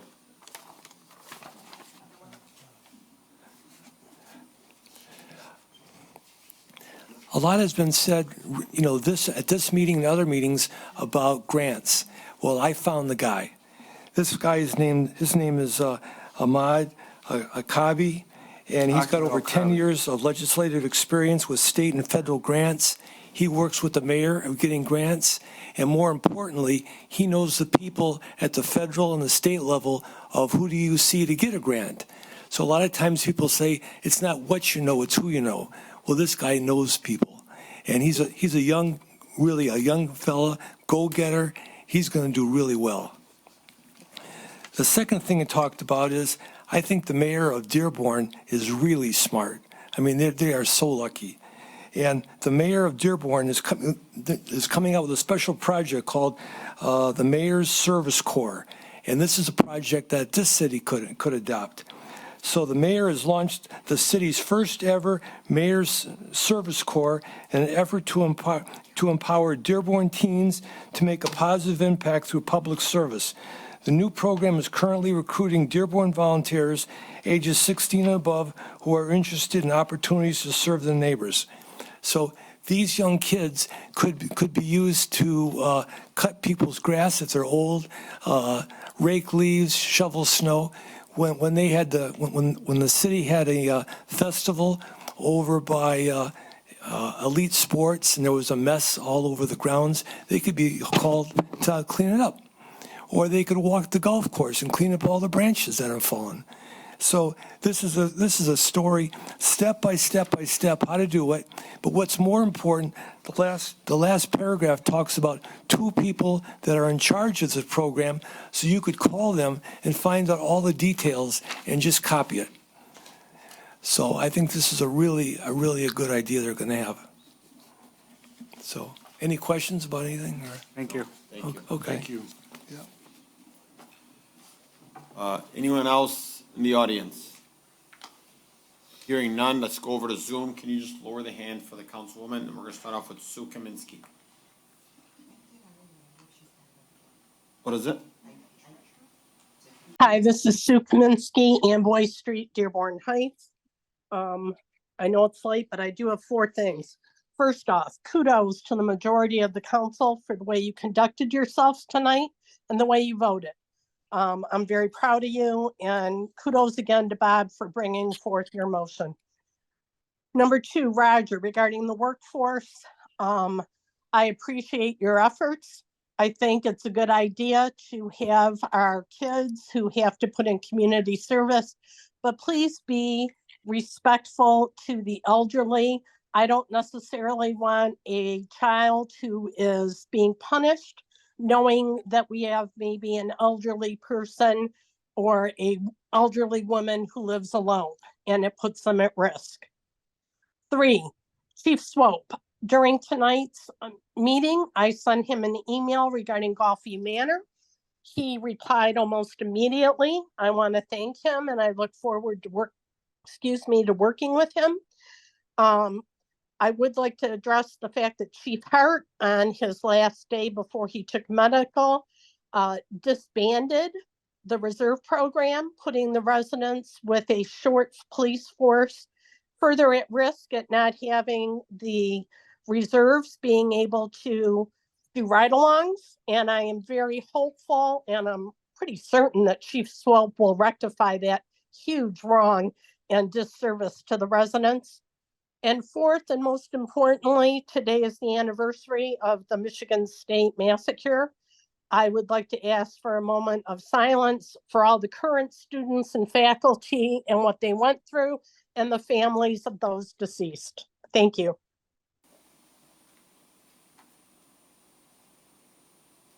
Thank you for your time. Swope, if you want to. Yeah, go for it. Sue, thank you. I'm gonna have, Chief Swope speak up on this a little bit. Yeah, so I wanted to talk about the reserve program. So Chief Hart, he didn't disband it, but he did stop the reserve program. We got the email. So he did stop the reserve program. So what the purpose of that is our reserves, they haven't been properly trained. If you even speak with them, they'll tell you they haven't received the proper training that is required of them in years. I think Director Dishroon told me since 2014. So what we're going to do is we're going to basically restart this program, right? So we're going to get everyone trained, use of force. We're going to make sure that they have their anti-bias training, make sure they know how to handcuff people, search people. We have to make sure that if they are in uniform and they're going to be somewhere in public, that they're able to respond to protect the citizens of Dearborn Heights, because they are a valuable asset for us. But we have to make sure they're trained just like we are, or we're going to put the city in a bad position where the liability will increase, and we don't want that to happen. So we love our reserves, and when it comes back, it's going to come back bigger and it's going to come back better. Also, there's a couple things like we're going to have to unfortunately ask, for some money, eventually for because they're going to need new uniforms, because they have to per certain standards. If we wear dark blue uniforms, they should have like a lighter blue shirt on or something like that. So they're just identified as a reserve, rather than, I don't want someone thinking they're a police officer. There's studies out there saying that that bad guys do treat reserves better than police officers, right? So it's an officer safety thing for not only the reserves, but for the community. So we're excited to get that going. I think Captain Hatton has already started the process for some of that. Sergeant Suggs, who's our new training coordinator, is doing a tremendous job. He's already been tasked with making sure that all our standards and all our training is in line with what we need to do. So we're excited to get that going. Thank you. Next up, we have Lisa Hicks, our treasurer. Are you speaking as a resident? Are you speaking as the treasurer?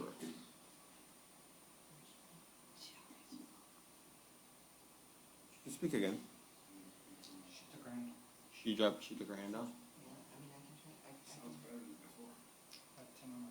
She took her hand. Okay, we'll go with, oh, there she is.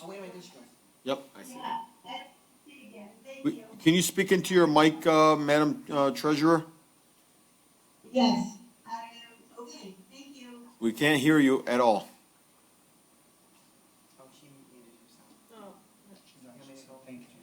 You said, what is it?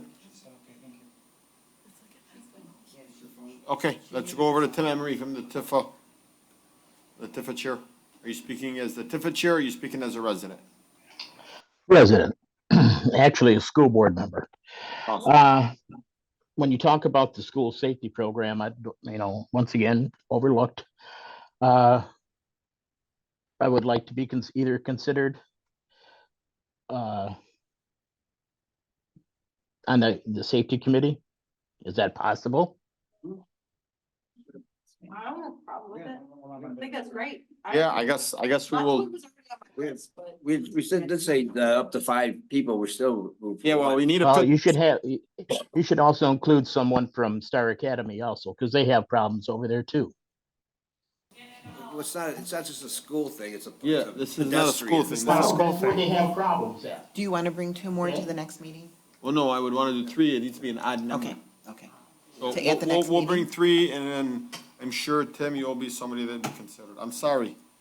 We just looked in the room, and I just saw former Councilman Abdul Haq just staring at me in my soul, and I said, all right, so here's the vote.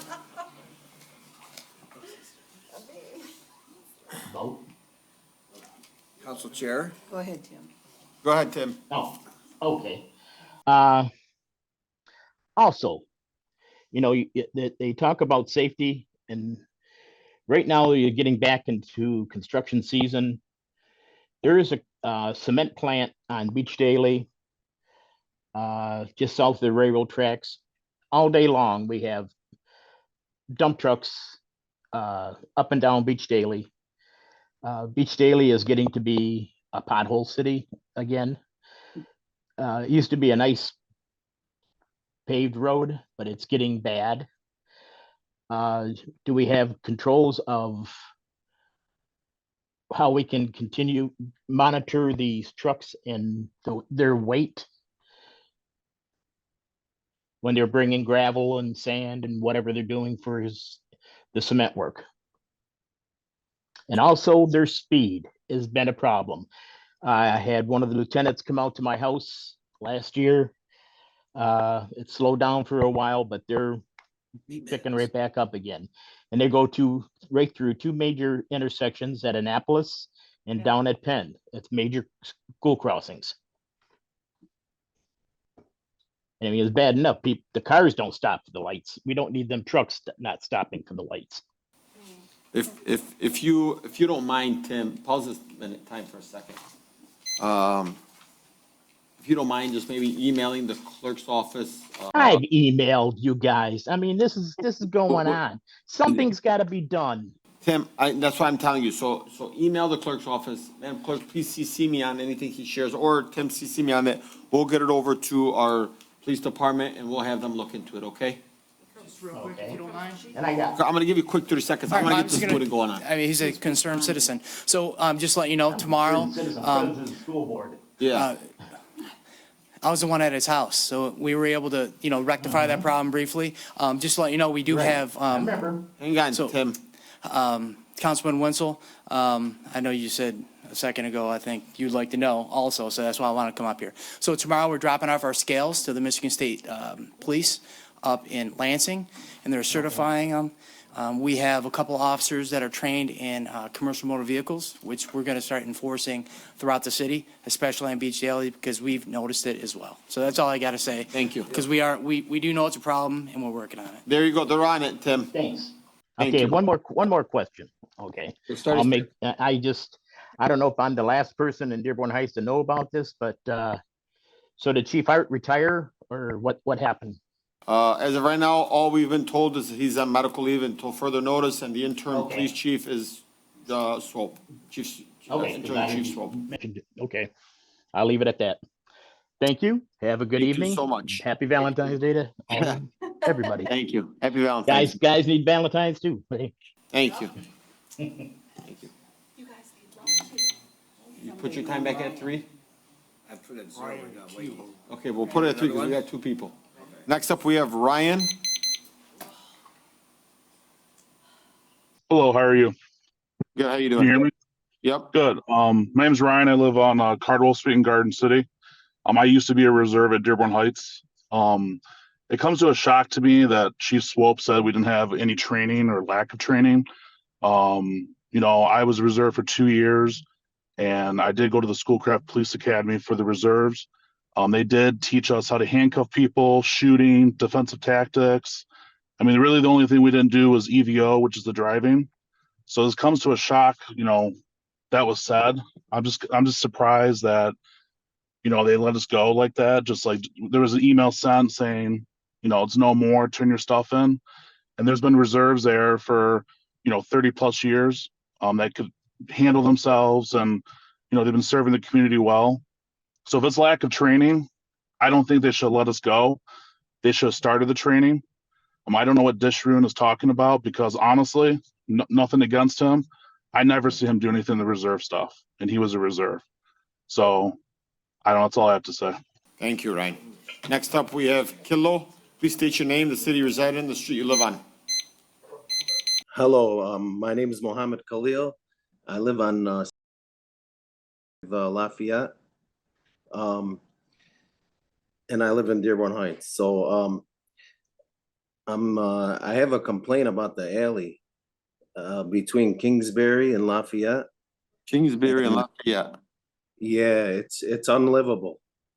Is that where, pause this time real quick. Is this where that mountain dip is? No, I'm sorry to cut you in on this. I actually, I've contacted, I'm sorry. I know what he's talking about. That's actually behind that corner building, that one next to that one tea shop, Tea shop. the Bamboo, I think it's called. That's what I'm saying. Yeah. No, but that's what you're so talking it's about on is one Ford block Road. order. Yeah, it's, okay. Yeah, no, I know, I went there and seen the trash and stuff, and, I actually spoke to, the tenant of that property, and I did send an email over, and it should have been addressed already. Well, I'm gonna let him finish his time. Go ahead. The mayor and Ali Deeb, they told me it's in the works to get it paved because it's unlivable. Oh, It kicks up dust. There's dust. And I don't know what they did. They tilled it the other day like it's farmland or something. I don't know. Like they brought a tractor and they put dirt. I mean, I'm confused. I mean, is this a third world country or? I mean, it's like Uganda. I don't know. All right, thank you. So, Can you do me a favor? And they promised to bring out city ordinance and no one, I haven't seen anything. It's like a dump site. I don't know. I will get your phone number from Councilman Saab. I'll give you a call and I will have we'll get in contact with you tomorrow. Yeah, because real quick, because they say, we're gonna vacate it I don't know. I'm confused. They go back and forth. They said it was in the works to get it paved. I mean, I can't even open my windows in the spring or summer. It's really, I've been dealing with it for years now, but I think I appreciate you guys addressing it. Okay, thank you. Thank you, Muhammad. Okay, thank you. All right. Okay, bye now. Bye. Next up, do we have anyone else on Zoom? I think Mr. Dishum had his hand up. Did he put it down? Okay, yeah. Seeing none, no more on Zoom, no more in person. Can we get a motion to adjourn? Motion to adjourn. Motion to adjourn by Councilman Saab. Can I get a second? Second by Councilman Constant. All in favor, please state aye. Aye. Those opposed? The ayes have it. Thank you, ladies and gentlemen.